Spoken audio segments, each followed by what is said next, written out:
no game and no life, then you're probably listening to this podcast. Welcome to Between Nerds. I'm Aldo Mendez. I'm here with my co-host Drew Elias and our guest today talking about no game, no life, Jacob Banuelos. How you doing, my man? I'm great. How you doing? I'm doing good. Thank you. You, Drew, how you doing? I'm great. And just some context on Mr. Jacob Banuelos sitting next to me. This is the scourge of the El Paso Yu-Gi-Oh scene. This is the most decorated player in the El Paso Yu-Gi-Oh community. This man is the owner of TCG Battleground over here on Zaragoza. You should go check him out. It's not just TCG stuff. He's got some nerd goodies. I got one of our giveaways from 2 weeks ago that I got for Roby Quintela. Right, a badass cell. A cell figurine I got from Jacob's shop right before I came over here to record. I know he's a good Yu-Gi-Oh player because he yet hasn't shown me his deck. Unlike all the other nerds that come in here with a Yu-Gi-Oh deck. What thoughts, comments? No, I don't really have anything. Yeah, it's on Zaragoza. It's a trading card shop in the name TCG, but it's also an anime shop. We have a lot of anime merchandise in there. And you guys play there, right? There's hentai on the walls. Yeah, awesome. I like hentai. Yeah, we have posters all over, and yes, that's also where we hold our Yu-Gi-Oh locals as well. Cool deal. Cool deal. And at the beginning of this episode, I just want to remind everybody to use our hashtag for the November giveaway. That is hashtag Nerds for the Homeless. Please use hashtag Nerds for the Homeless in an original tweet or Instagram post to be automatically entered into our November giveaway. You can win some cool shit at the end of the month. Hit us up if you win, and we'll get you something tailor-made to your anime preferences. And for every like and retweet on original tweets or Instagram posts that use hashtag Nerds for the Homeless, we will be donating to the OC of the Homeless here in El Paso. Yes, sir. OC of the Homeless, the Opportunity Shelter, to be more specific, on Myrtle Street. Like we talked about last podcast on Yu Yu Hakusho, I'm trying to cook something for the homeless. So we've been getting some interactions on Twitter. So thank you. We might end up getting that turkey and sending it out to them. But with that said, we do encourage you to donate whatever you guys can to anybody. I mean, it's a time that people are hurt. They miss their families, and it's crazy. Donate canned goods, all of that. Mm-hmm. We always give back to the community, Jacob. I see. and with that being said, I guess we can get into our conversation on No Game, No Life. This Studio Madhouse production, 2011. I was not expecting Studio Madhouse to be... I saw Madhouse on the credits. I was like, okay. I thought you were bankrupt. Okay, yeah. You keep saying you're bankrupt. You keep saying it, but I don't see it. Yeah. And it feels like a Madhouse production. You know what I mean? Mm-hmm. Really bright colors, fluid motion... If I may interrupt, no, go for it. It came out, like you said, 2011, 12, 13. It's ahead of its time. Like, the animation, like, it's so bright. It's beautiful. I always say, like, it doesn't look like anything that came out around that time or even, obviously anything before. It does look very good. One of my pet peeves, one of those Eves that pet me was, was that fucking, Death Note glare film on top of the animation. I Googled it. I Googled why that always happens in anime. It's because when a lot of these animes are produced, they're made to be in like a 16:9 frame. Correct. But when a lot of these got moved to streaming platforms, they get compressed or they get like expanded. I don't fucking know. Yeah, widescreen. I don't fucking know. Yeah. So they all end up having this really white pasty glow over it. Correct. Yeah, and that was the only jab I have to animation, because it's not that I hated Death Note, but one of the things that I hated the most of Death Note that didn't let me enjoy it as much was that Summer Wars had it too. Yeah. But I think for anime like that, it's a little more appropriate. Death Note has a darker undertones. Absolutely. And this is very bright and colorful, and didn't sit right with me. And the thing about No Game, No Life, at the period it was coming out, that's like the beginning of like the recent isekai boom we had. It was, it's the kind of like one of the first isekai of the modern era. Because, we have like the old ones like, Digimon or whatever. Which is not considered, but it is. But it's technically more of an isekai than Sword Art Online is. Right, but this anime was kind of like the jumpstart to the genre, the stereotype that they follow these days. Because I thought that was Sword Art Online. Well, a little bit of both. A little bit of both. But it really started at, first episode, you got a couple characters, and then boom, straight introduced to a new world. Mm-hmm. This was like one of the first anime to do that. and do it right. To be honest with you, because we've had a lot since then that just don't really hit the mark. Honestly, I like the introduction to the new world here. Why are all isekais horny? I just want to know why all isekais just have this tinge of just like libido. It's the nerdscape. There is actually horniness. There actually is an answer to that. Almost every isekai is based off of a light novel, right? And so light novels are just like that. They're very horny. Yeah, in your face. Yeah, exactly. So light novels don't have drawings. Do they have panels, or is it just like straight text? It's text, but there can be visuals here and there. Okay, they so they get away with more. So they just have to like English teacher their way into the horniness. Like, oh, she was looking very sexy here. And... You get one panel a page, and it's just like this girl's panty shot. Nice. Hey. They 50 Shades of Grey you. There you go. That's a good one. Yeah, but it's teasing you with just like one panel page. You want to see this? Keep reading. And her panties slightly showing this angle. The thing about No Game No Life is that like not only is it horny, it really wants you to be uncomfortable with the level of like incest play in it. It ramps it up really quickly too. Like immediately, 5 seconds in, bro. 5 seconds in, if we can explain like how our two main protagonists go into this isekai world. It's a nerdy guy and his nerdy sister, and they're playing video games. She's like 11, he's like 18. Yeah, but no content, no dialogue, no anything yet. We already see like a upskirt on her, right? And us thinking is like, oh, well, what's going on here? You know what I'm saying? It really they try to push the boundaries, but not like too far. Not too far. It's not just enough. I don't think it is. The thing about Sora as a character that gets on my nerves is me and Aldo have never been able to put a name to it. But there's this writing trope in a lot of anime that the main protag is like this douchey asshole, but like he's super smart and you want to be able to emulate him, and like it's what all nerds secretly think that they are, right? Or they aspire to be. Yeah, it's like I'm a loser and I don't have a girlfriend and nobody fucking likes me, but look, I have this super latent potential and like I can accomplish anything. And like what fucking tickles me from this writing trope is that you see this in an anime, but then you know those nerds that just secretly have it in their mind, like, if they only knew me. Right. So the thing about most isekais, like you're saying, is they follows that trope where you have a guy who's a loser in his real world, and he doesn't accomplish anything, but then when he gets reincarnated to another world, he's, obviously tries to be this badass and try over. I think that's why I like Konosuba, though. Right, but as it pertains to No Game No Life, the character isn't really like that. In his world, he is the top dog when it comes to video games, and he's a genius.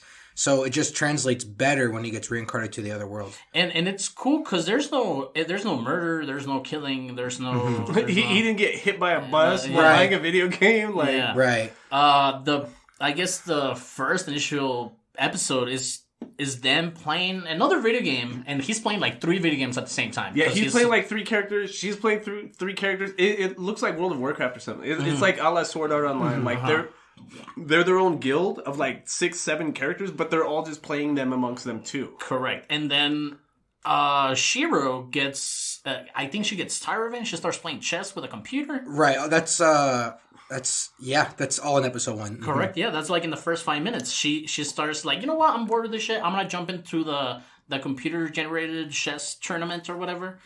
And so what happens basically is they receive an email from the god of the Discord. Tet, yep. Yes. And Tet wants to basically see if they're worthy of being in their world because they don't fit in the world that they're in. Mm-hmm. And so with that said, he opens up a chessboard. And the thing about the characters, it's anime is a little exaggerated, but basically it makes it so Shiro knows every combination of the answer to every single move in chess, so that way there's a finite way to win every single game of chess. Is that why I always lose at Yu-Gi-Oh? I don't think of every move ahead of time. No, so here's the crazy thing. So when it comes to luck-based games like Yu-Gi-Oh, you can't really influence what you draw. In chess, there is a finite move for everything. If you play this, I can play this, and but nobody's brain is big enough. I mean, I don't know if you guys know who Magnus Carlsen is. Mm-mm. He's the number 1 chess player in the whole world. I think I just saw a TikTok about him winning or him losing. He wins every year. Yeah. He wins almost over 90% of his matches. Yeah. He's a genius.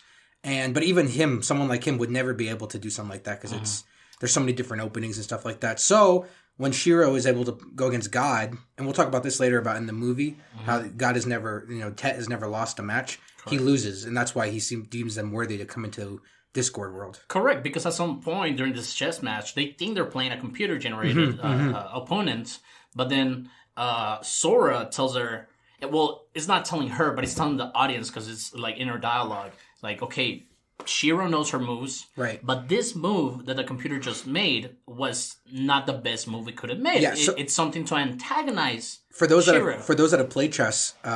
There are different difficulty levels that if you play against a computer, correct? And there's like 1 through 10 or whatever, And if you play against like a level 10 computer, the computer, it's almost impossible to beat it because it makes the perfect move, the right move every single time. Unless you're a super scatterbrained chess player and the computer doesn't know what the fuck to do. But in this circumstance, it's exactly like you said. Her brother is able to say, look, that move it wasn't like blubbed it or anything, but it was like not an optimal move that a computer would never make. Correct. And so that's how they knew they were playing against a person or a god. Correct. And then they end up beating Tet in outside this world. And they get transferred to another world. And this is where the Isekai stars. Welcome to Between Nerds. This is game. And so it's just them falling through the sky. And I do like this bit. I do love the stylization. The character modeling in No Game No Life is my favorite part about No Game No Life. This past week was probably my third time watching the season, the second time watching the movie. And the character modeling's always been my favorite part. Tet is like modeled after like a 12-year-old boy, but he's got white hair. He's got like a white purple star on his face. He looks like fucking Bon Jovi with like this, like a bonnet or whatever it's called. Yeah. And he's wearing like colored overalls. He looks like a clown. He looks like a literal god. Like he's a trickster god almost. It's like you're looking at Loki, if you will. Yeah. And so they're falling through the sky, Sora and Shiro are, and he explains to them the rules to this world. Hey guys, this is a game world. Thanks for fucking beating me. I'm fucking bored. So, like, please spice the world up because humanity's fucked, which is like this world's name for humanity. The lowest rank exceed. Right. It's we'll talk about it a little bit, but what we start to learn is that like it reminds me of Lord of the Rings. Do you know any of like the Lord of the Rings lore on like how each of the races became to be? Some, yes. So they're all made by different like gods. You know what I mean? If you were made by the one god, then you'd be like the demigods or whatever the fuck they're called in the books. But if you were made by one of the demigods, then you're like an elf, and then so on and so on and so on to the point that like if you're a dwarf, in the field. If you're 5 spots out from the god, then you're like a lesser form of humanity. Correct. And that's kind of how the races are treated in No Game No Life. Correct. And that's exactly right. So, like I mentioned, where the humanity was the last ranked. Basically there are 1 through 16 ranks, kind of like pieces on chessboard, 16 pieces. Oh. And No Game No Life. The humans are humanity. There's rank 16, and number 1, just like you were just saying about how every race has like a god. Number 1 rank is the Old Deuce, which they're the gods. Correct. So it's exactly like you're saying. How the Flugels, they have their god. I think it's Artosh. The elves, they have their god. Almost all these races. You just know this. You haven't read the light novels? No, I haven't read the light novels, but they explain it. Not a lot in the series, but mostly in the movie. They do a little bit. It's because the movie's kind of like it's so out of context that I feel like it took half of the movie for me to be like fully involved with it. But anyways, so we're getting the lowdown from Tet. Correct. Yeah, Tet, just like Moses, comes down the mountain with his 10 commandments in hand, and he's like, "Y'all shall not be dicks to each other." Yeah. And shit. But no, I think it's all murder, war, and robbery are forbidden in this world. If you allow me to go through this 10, because I think it's important to the story. Do it. All conflict in this world should be resolved through games. Between competitors, you decide what game you guys are playing, whether it's a fucking flip of a coin or fucking Rochambeau or anything of the sorts. In the games, each player will bet something that is agreed to be an equal value. So if I bet my deck, you'll give me your deck, and so on and so forth. As long as it doesn't violate Pledge 3, anything may be bet and any game may be played. Cool. The challenged party has the right to decide what rules of the game are and the game. Correct? Yes. Yes. Conflict between groups will be conducted by designated representatives with absolute authority. which basically means there has to be a judge or a referee present. okay, cool, like a witness. Yes. Oh. Okay. Being caught cheating during a game is grounds for an instant loss, which is very important. In the name of God, the previous rules may never be changed. And number 10, let's all have fun and play together. What me and Jacob were talking about right before we turned on the mic is when I go to Jacob for advice and it comes to Yu-Gi-Oh! Like a lot of like Jacob's playstyle is like he knows like the rules. Like he knows like how to break down a turn like in each step, right? Mm-hmm. And the farther No Game No Life goes, it's not so much they're outplaying their opponent, it's like they're abusing the rules to their advantage. Correct. Which isn't cheating, but it's like we learned really early on in the season that everyone cheats. Literally everyone cheats. And the rule is you don't get caught cheating. Correct. So, and that happens a lot in Yu-Gi-Oh! Too. You know what I mean? Just like don't get caught. You can get away with almost anything. Mm-hmm. And like, that's what I like about it so much. It feels like something I participate in all the time. It really feels like... You have no game, no life. Yeah. It kind of pertains to our life a little bit if you think about it, because a lot of people are, cheating in general in life, whether it's I don't know, just tax evasion or whatever it is. I mean, don't get caught tax evading. Or, that's what I'm saying. You can do it. You can do it, or you can. I mean, God forbid, people that murder, whatever. Mm-hmm. It's not a crime if you don't get caught or if you don't get convicted. So. I didn't submit my Robinhood 1044 to the IRS. Oh my God. You have stocks? I do. Yeah, I keep dismissing that notification. I'm like, no. If they ever call me, I didn't know. My little brother is really big on the internet. Doge? Yeah. Well, not so much, but all the other stuff. Correct. He crypto mines. He does all that stuff. Yeah. Oh, the crypto mine is great. Yeah, he says his room is always like above 90 degrees because he's got like he's got the big machine in there. Yeah. Hell yeah. Is he a millionaire yet?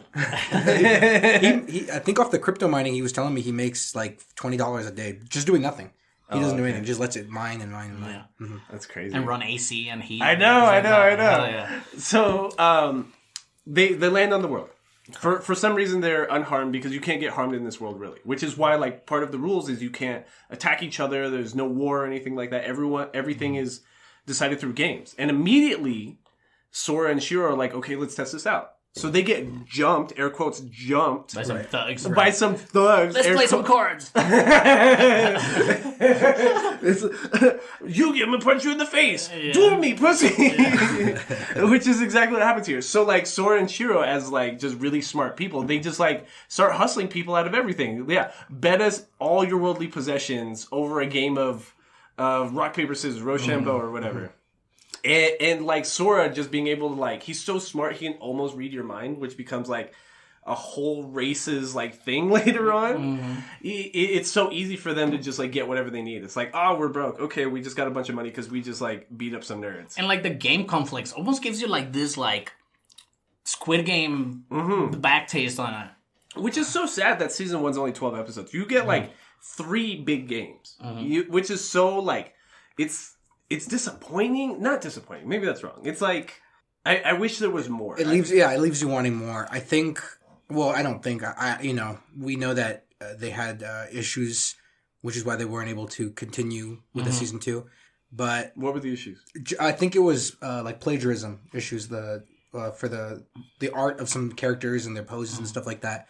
And so that's why they weren't able to come out with a season 2 like we were all anticipating. It actually is. I think it's the most It's the most requested or wanted season 2 of an anime that doesn't have one. And I read into like the whole plagiarism conflict and stuff. And honestly, to me, it didn't seem so bad. The truth of the matter is, because the story, I did like the story. Yeah, he did make some character design choices that he could have probably not do. The truth of the matter is that almost all anime, manga artists or whatever, they take some things from other people. Yeah, right. Just whether it's like I said, poses or character designs or anything. But I think there was a certain line maybe that he crossed. Honestly, copying too much. The author here, Yu Kamiya, I think where he fucked up most is he admitted fault. Like if I'm being completely honest, like he paid out the people that were on Twitter being like, yo, you stole Jabril's character from me. Yo, you stole that pose from me, blah, blah, blah, blah, blah. If that were me, I'd be like, exactly what Jacob's saying. Go fuck yourself. I stole that from somebody else. It's like the cheating thing. If you can't prove it, Or... And it's not like some, like, Carlos Mencia style stealing. You know what I'm saying? Like, he's not saying the same joke on stage. But... The most disappointing part for me is that the character modeling is my favorite. And my favorite character model is the angel Jabril. I love Jabril. And she is the most blatant example of the plagiarism. Yeah. Like, she is verbatim not his character. Like, at all. Whenever I think about the issue that they're running it, they run into with the plagiarism, Jabril is the face that comes in my mind. I think No Game, No Life, no Season 2, plagiarism, Jabril. She's got the more waifu points out of the whole thing. I think so. Yeah. And it's not only that. It's because like she has this this futuristic kind of like angel. Oh, pose definitely, into it. absolutely. Like and she's evil too. So the great. the Jabril, the Flugels, which is Jabril is part of, they're the reason they were created by Artosh, which is one of the old Deuce, was to kill gods. Okay. So Jabril and all the Flugels, they are god killers. Cool. So that when you were saying futuristic, kind of like a little bit like that, it's true. There's a lot of that in there because they were stolen. But it's stolen. But they were made to create to kill gods because obviously in the movie there's no game no life rules or whatever. Correct. And they're just trying to each of the gods is just trying to get on top. What doesn't make sense to me is I think the film came out after the plagiarism scandal. It did. Correct. So, like, there had to have been some positive reception to the film afterwards, and the studio still isn't down? Like, they threw him a bone, we're like, hey, we'll give you a feature-length film, it's 170 minutes. Let's put a pin on this. Okay, and talk about it when we get into the movie. Because, like I said, the plagiarism thing, it's a bad thing. But I did like what I watched. I enjoyed my week. I liked the story. But let's put a pin on what transpired after the plagiarism, and then we get a movie after that. So for whatever it's worth, we're getting an announcement from the author and the team on November 27th. Oh. So, in about a week or so? Yeah. And they're going to announce something. We don't know what it's going to be. It could be Season 2. It could be No More No Game No Life. Hey, Konami's been promising Master Duel for 6 months. Right. I don't know. But that's just, we're getting some kind of announcement. What it's going to be, look, am I hopeful? Sure, but I'm realistic. I don't think it's going to be something It's crazy. probably going to be a new, light novel series. But everybody's, so I don't know if you guys know this, because I don't, but the light novel has been at a standstill. They haven't made any more light novel in a couple of years. Okay. But that's because of the author's health. But he just started doing more chapters and stuff. Do you know the condition of his health? Is it just like work fatigue or? I don't. I'm sure you could look it up. I don't know because I just know that's what's halting a lot of things. That halts every Japanese fucking mangaka that we know of. Yeah, because you've seen Hunter x Hunter, right? Yes. Like the Hunter x Hunter's never gonna get finished basically because he's dying. Right. It's kind of like what's his name? The one that makes Berserk. Oh, he died. Oh, well, that's what I'm saying. No, that's what I'm saying. That's what I'm saying.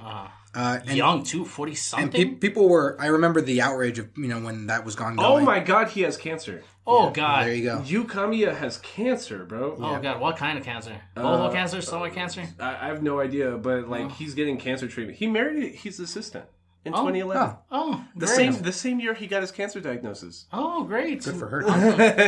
The same year that the anime production started. But as far as Miura, I mean, it's just a perfect example of why these artists or these creators, they shouldn't be pushing themselves that hard. And it's funny because I mean, fucking big fucking side conversation here, but every single person or how the American culture takes is oh, they're in a hiatus. Oh, they're taking a break. It's no, dog. It's they're dying. And even when we don't know, you know what I mean? I don't think we should really have because a lot of people have outrage oh, Miura hasn't he puts out a chapter once every 6 months, which for a good few years was true. And people hated it.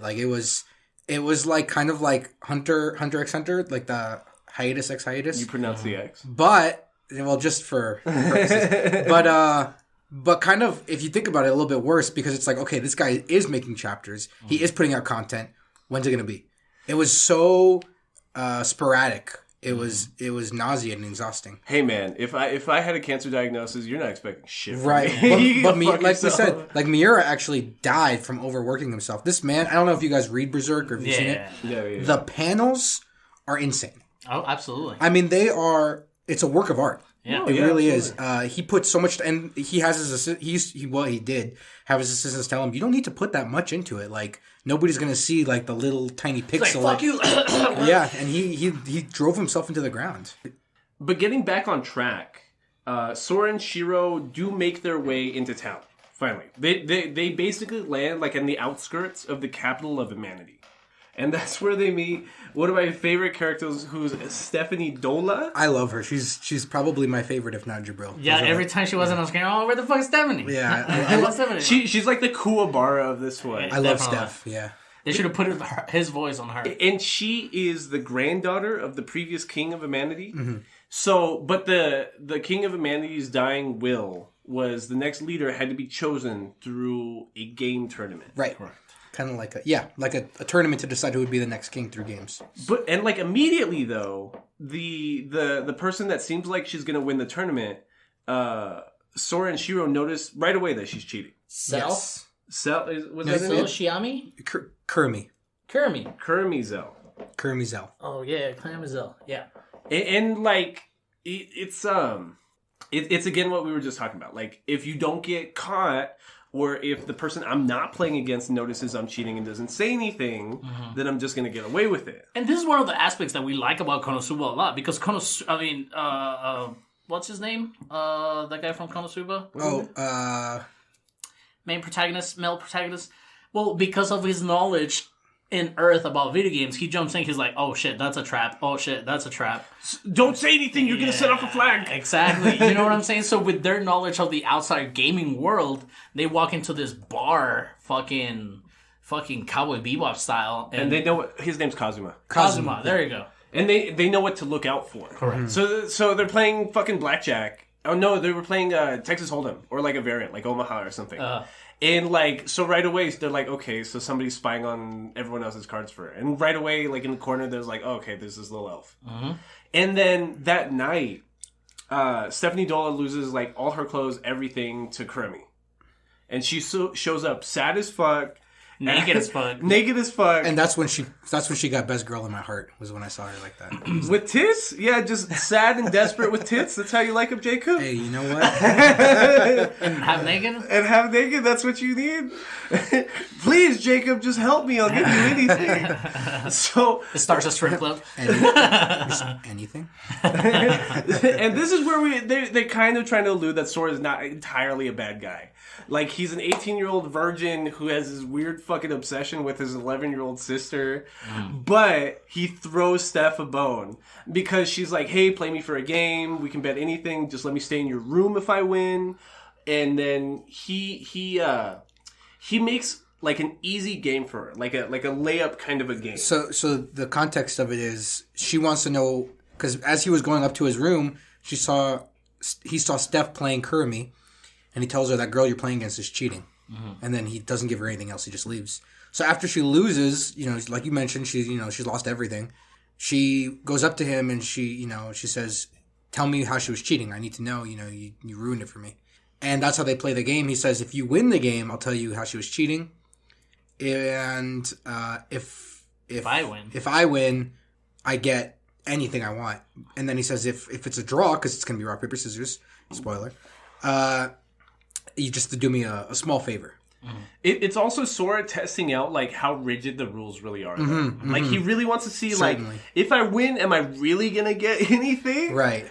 And to your point, Drew, about the context of him being portrayed as a good guy, is that he has a game with another character in the canteen, the saloon, and that character was like, oh, that girl's about to lose the empire to this girl because she's the one that is in charge, but not in charge of the empire, and she's just about to get loose. And that's when he throws her bone. Hey, they're cheating. And like the game, like when I called it a toss-up, it kind of really was a toss-up. It's rock, paper, scissors, and it's like, I'm only going to throw rock. Right. And if he throws anything else, he loses. He's only throwing paper. Whatever it is, he gives her basically every excuse to either win, if not draw.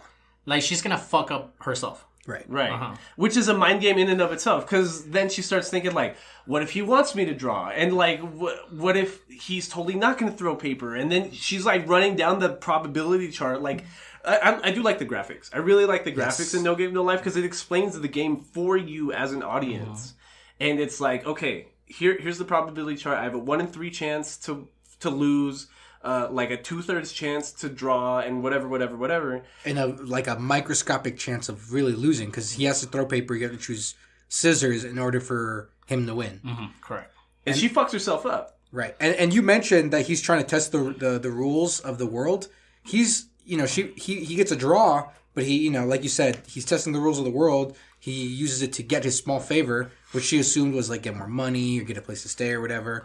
But he never actually outright says that. Right, so then you can just like plug in blank here, and right, exactly. And so the point of the game is that the rule, basically, if he had won or if he had gotten a draw, it's a win no matter what for him. So she had it fucked up in her head, thinking that she had a 2/3 chance of winning, but the way he explained the rules, a draw was still basically a win for him. I mean, Steph is an imbecile, just straight out. But she's a good person. No, she's great. I love her, but she's an imbecile. Just throughout the series, and she's awkward. Righteous imbecile. No, at least Aqua has like some power. Like Steph is not going to win a game.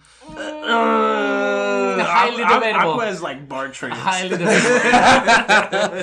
But like Steph is not going to win a game. But Steph has a lot of political power as well, though. So. No, absolutely, and she's like she's almost like the background narrator for like the rest of season 1. Like anytime anything in the world needs to be explained, it's Stephanie explaining it. Right. Every time they need a brunt for a joke or something or kick something, that's the Steph is also. And so he sort of being like a virgin jackass, he kind of like wishes for her to fall in love with him. And he's like, you can't really make somebody, you know what I mean? But like the rules of the universe are so set in stone with the rules that she just actually falls in love with the guy, which is kind of like abuse, kind of like it's kind of this like what's that word? What's it called when you fall for your abuser? The Stockholm syndrome. Yes, it's not exactly Stockholm syndrome, but it kind of is a little bit.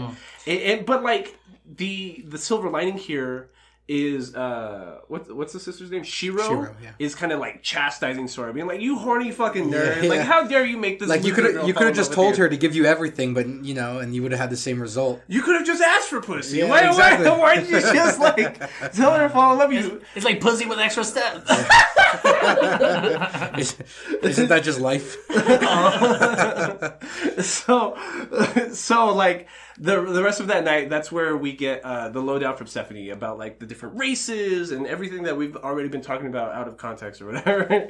And then episode 2 is where it really starts. That's where we get the game, because basically during the crowning ceremony that would have been for Kurumi, it's like a wedding. Are there any last second like objections? Is there anybody that wants to challenge Kurumi before I put this crown in her head? And Sora's like, "You fucking cheater!"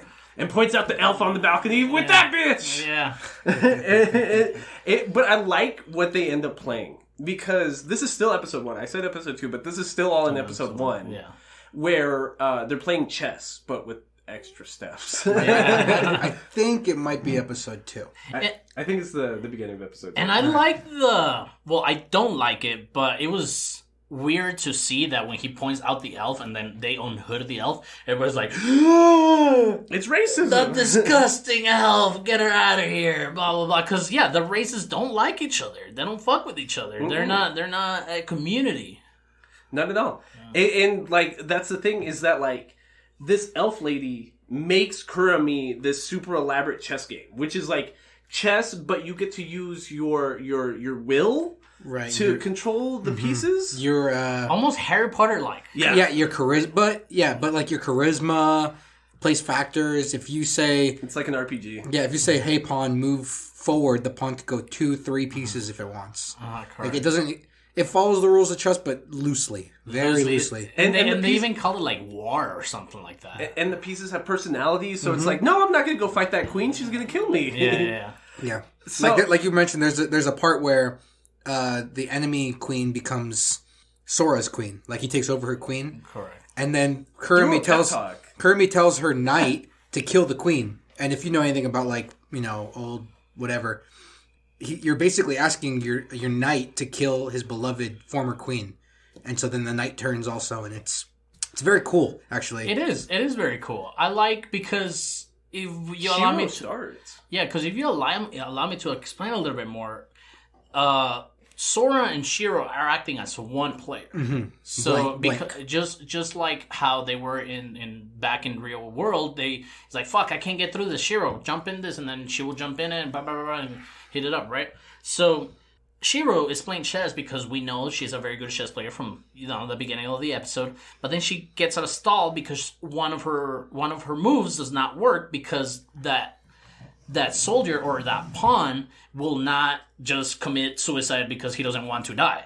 But then when Sora steps in, he's like, "You guys, I ask you for the love of your queen and king to please fight with courage." And they all get hyped up and they start making more moves. Mm-hmm. And like, part of that too was part of Sora's plan, because it was just like to feel out the game through Shiro. Like, Sora knew to a certain extent that she was going to fuck up, because he knew that there was some kind of gimmick, some kind of cheat, some catch. She's not fucking stupid. And that's what, like, you know what I mean? Right. They're kind of two halves, if you would, of a whole. That's why they're both blank, not one or the other. And the opponent, Cell, what is it? Kurumi Zell.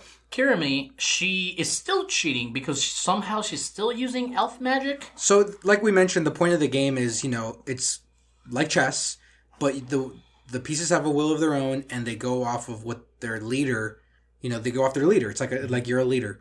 And if there's a spell going on where the leader, Kurumi in this circumstance, would have more charisma, then leaders are more likely to follow someone like that. I mean, obviously there's more factors that go into play, but she has a spell going on where she has more charisma and she's able to do what her pieces do more. The really cool thing about the chess match is that in a normal chess game, for people that know chess, you sacrifice pieces or you put pieces in harm's way for tactical advantage. But in this chess game, if you have a piece and you're telling it, hey, go sacrifice yourself because we're playing the game, bro. The pieces doesn't move. Whereas Kurumi would be able to do something like that because she has the spell where she can basically make the piece play actual chess. She's got the unlimited charisma points. And that's like part of like Sora's big thing. He just gives anime speech, and that's what converts the queen, like you were talking about. And that's what converts the whole game. And that's the thing about Kurumi too, is that she's convinced that because she was getting like help from another race, that there has to be another race that's helping blank. Yep. She's like, what? Like, there's like 2-3 episodes where every character is like, what race is helping them? Right. And it ends up being nobody. They're just like too smart. They're too well. Technically, God's kind of on their side. Sort of. Loosely. Not really. He got them there, and he just wants them to succeed, but I wouldn't say he's helping them in any kind of way. He's cheering for them. Right. Yeah. He gave them the opportunity. It's up to them to take it. But it goes on... Actually, I think it goes on like that for the majority of the series where people think that they're getting help from another race. Because how are humanity going to be elves? But it's just their knowledge from Earth. Right. It's like their previous knowledge to like all these video game tactics and because they land with all their like they have a PSP, a Nintendo DS, a fucking phones. Kindle, cell phones, a Kindle, like a fucking iPad full of thousands of books. I don't know how they're charging these things. I can't get a hold of a PS5, but they had a PS5. I don't know where that Wi-Fi is coming from. Yeah, they have it all saved. Yeah, with the Kindle, they said it was all saved. Okay. But I still don't understand how they're charging the bitch. That's the part that I don't get. He said that he had a solar charger.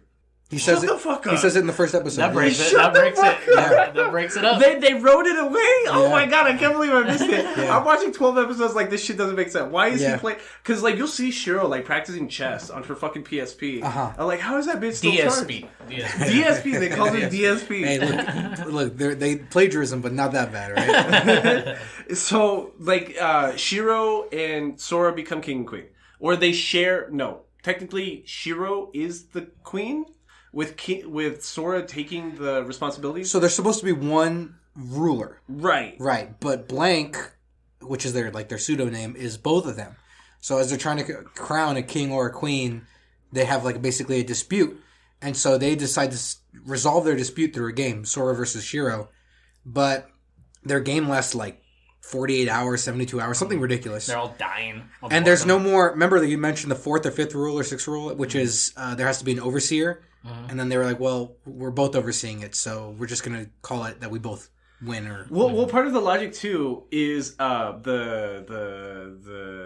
clerical guy, the guy that's actually crowning them. Right. At a certain point, Sora's like, "Okay, I'll be the king in name. You can actually lead, whatever." And the Shiro's like, "No, you're gonna try to make a fucking harem. Yeah. I can't let you do that." I have a couple friends who always say they love this anime so much, but the problem they have with it is that occasionally they quote unquote spaz out, where like they just have to like you mentioned in the beginning, just showing panty shots or all the lewd stuff. Is that what you like? Like really? No, it's not. I just think it's an amazing anime, but it does spaz out. You know, like we say, quote unquote, spazzing out, where they have to just.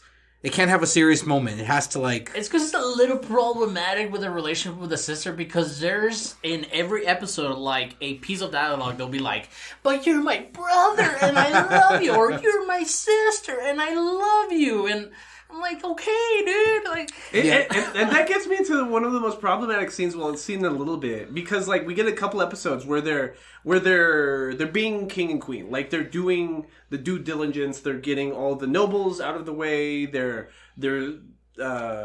making the supply line stronger. Sustainability, whatever you do. What is it? Sustenance.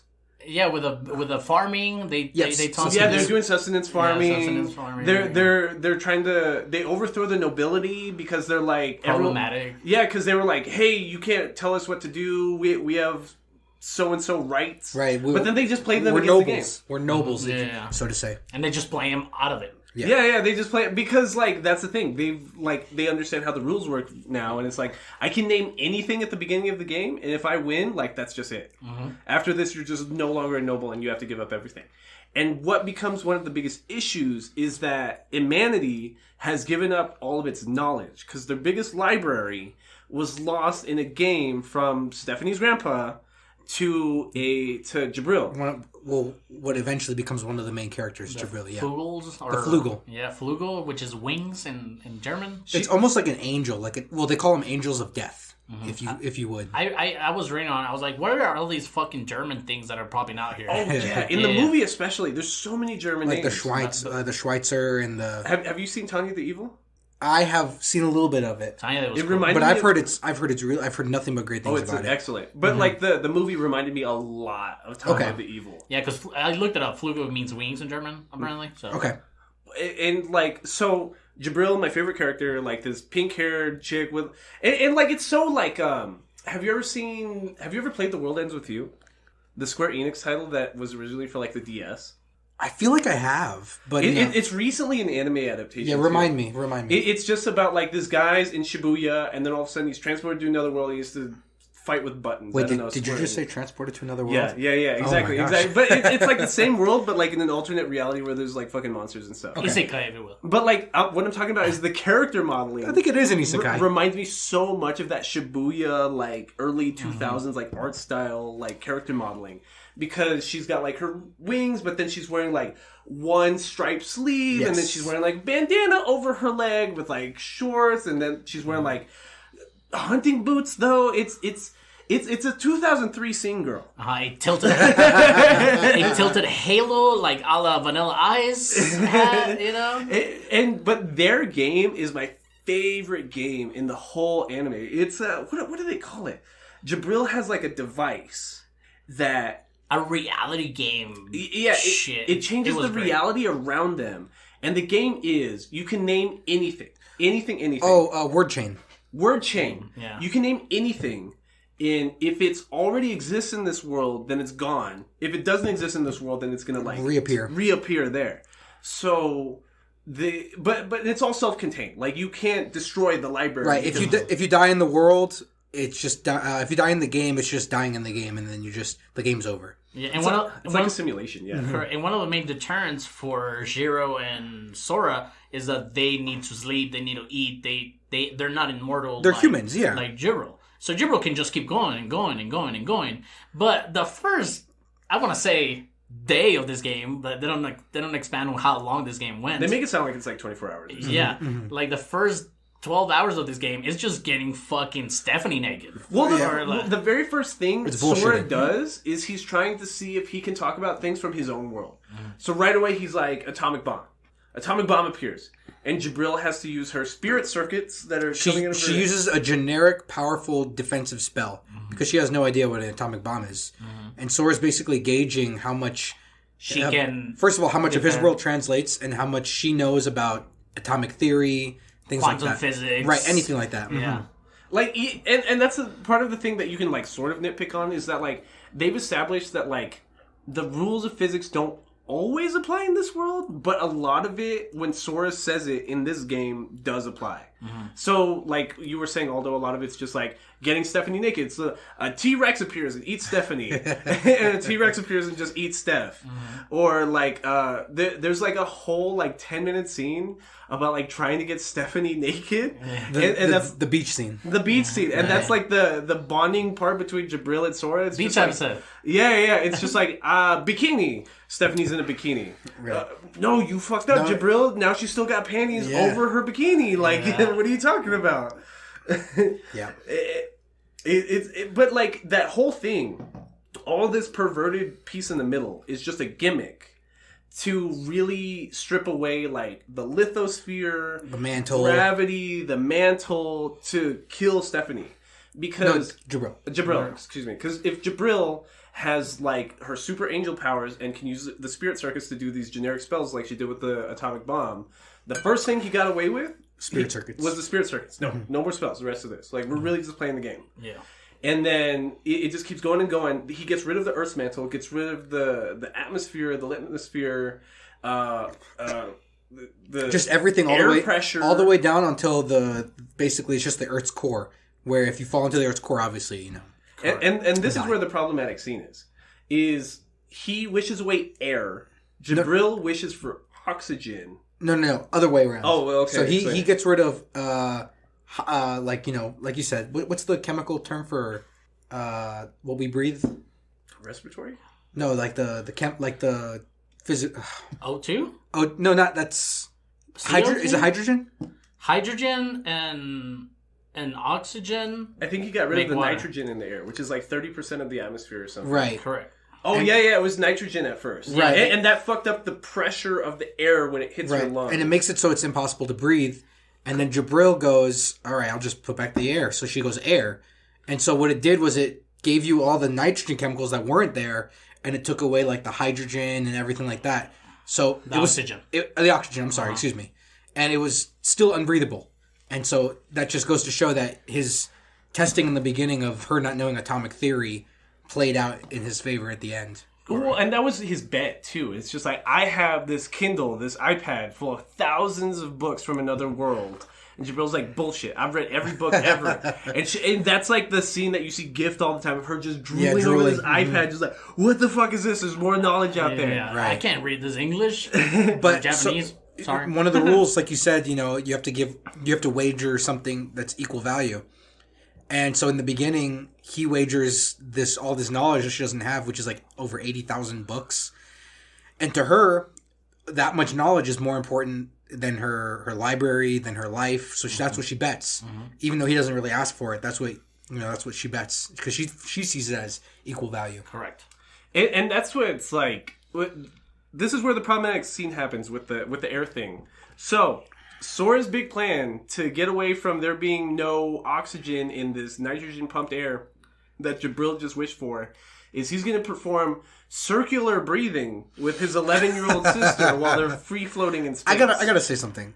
All the lewd things and all that like that, I think they're funny. They are funny. Right. They are funny. And I think that's the purpose of it. Because, you know, obviously there's going to be some people that, you know, think they get off on it or whatever. And me and Drew have talked about this kind of scenes when we're with our girlfriends watching. We're like, please don't show something super crazy. Please don't show something super crazy. And this fucking anime hits you with that shit every episode. No, I watch anime with my wife. And she loves this anime. Because you just got to take it for what it is. Like, it's...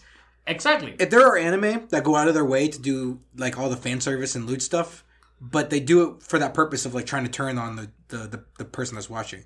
Turn on. Oh, yeah. Okay. I mean, there are anime like that, but I'm saying this one is not really. I think this one is genuinely funny with like they go over the top and they try to make some people feel uncomfortable, but like they do it on purpose. They're doing it to make you laugh. But like, you literally own a nerd shop. Like, how many nerds do you see every day that really get off to this shit? Like, come on. Genuinely, yeah, there's a bit. A bit? Yeah, there are a bit. Like at least half, bro. Like at least half of the people that watch this are like in it for that. Yeah, there's quite a bit. So I think just to go back a little bit, the exact situation was that when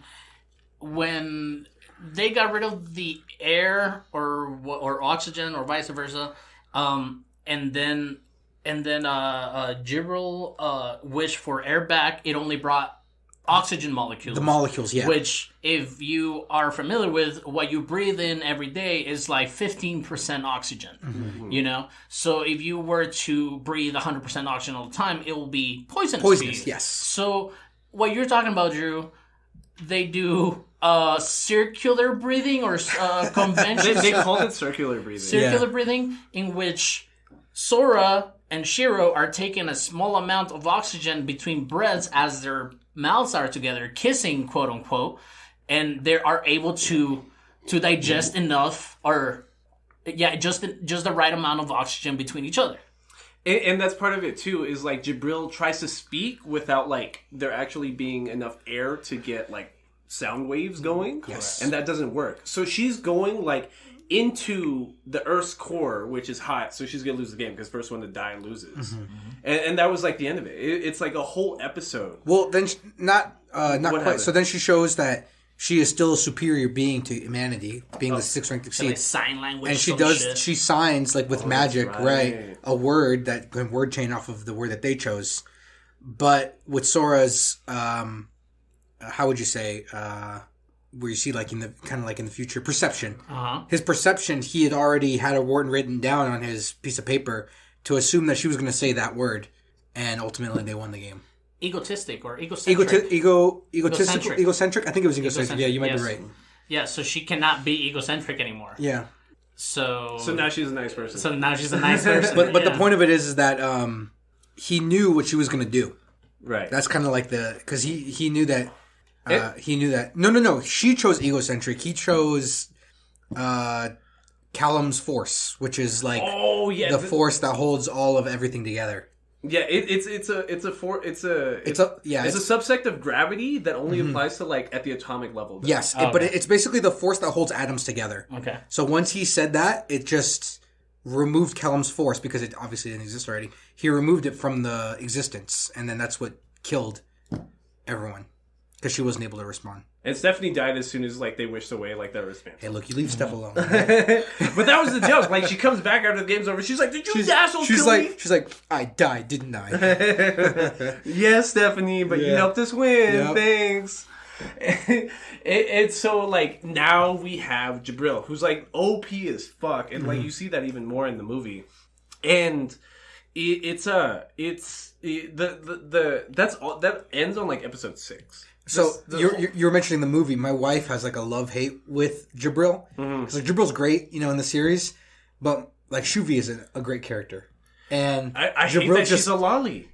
I hate that she's a lolly. That's what I'm saying. I think if you sexualize her, then yeah, that's They sexualize her in the movie. Okay, but they sexualize her for me. They sexualize everybody, all right? Her first piece of dialogue was like, "Please procreate with this unit." But she's a robot. And she is a robot. They really sexualize all the characters. So, but Shuvi's a great character, and so what Jibril does to her is just And in the movie, gross. she fights with like a black like scythe, yes, like a Grim Reaper. So Flugels have that. Yeah, Flugels have like basically like you said. I mean, like I mentioned, just angels of death is what they are. Mm-hmm. So the whole second half of the season, 7 through 12, is just about the werebeasts. Yes. Like, we spent 6 episodes building the world, playing a game with Kurumi, playing a game with Jibril, and then, like, just the rest of the anime is just trying to attack the land with girls with dog ears. Cat ears. Cat ears. I think the first half is about, like, getting the squad together, getting the cast that we're going to have. And the second half is more like all right, like, let's progress the story, let's, Well, like right away, like as soon as episode 7 starts, they're like, okay, who's next? the girls with the cat ears. That's who I want to attack next. So because Steph had mentioned that they existed, they didn't know they existed or what they look like, Correct. and Steph was like, "Well, this race is basically like werebeasts, like we know them, like cat ears and dog ears and stuff like that." And so obviously, All fan service. obviously, the main characters are from our world, so they're like, "Oh my gosh, if we beat that nation, we can take them over and we can get cat ear girls and dog ear girls and so, like the main joke before we get into like the werbies, the main joke of like Stephanie is that she tries to fight for control against Shiro and Sora, but Yes. she keeps losing. So at this point of the story, she's made a pet. She's made the lapdog of the crew. she was trying to play a game against Sora, and if she won, he would have to become a decent person. Correct. And he wanted to lose, but Shiro was like, "No, you can never lose." And so the games that they played were just like, to Steph, they were games of luck, but to Sora, it's like, no, there's always a finite right. There's always a finite way to find a solution for everything, and so I thought that was actually very important, And so she gets made a slave for a day. A go-getter, a beer bitch, if you will. Right, what we know as and she's wearing like cat ears, we see people like nowadays they wear cat ears and they put her in a dog outfit. Right, but like that's how she looked, very lewd, but like a dog outfit or cat, basically what you would see a girl wearing on like Halloween. And as soon as he gets this idea to go after the werebeasts as his next victims, everyone starts warning him against it, like right away. They're like, no, the previous king lost to them 12 times. They essentially read minds. Like they had we've seen even Jabril challenged them and she lost. And the thing about their game is they erase your memory afterwards, so that you can't even remember what the game was. Right, you can't strategize. You can't develop a better strategy for the game because they take away all your memories of the game.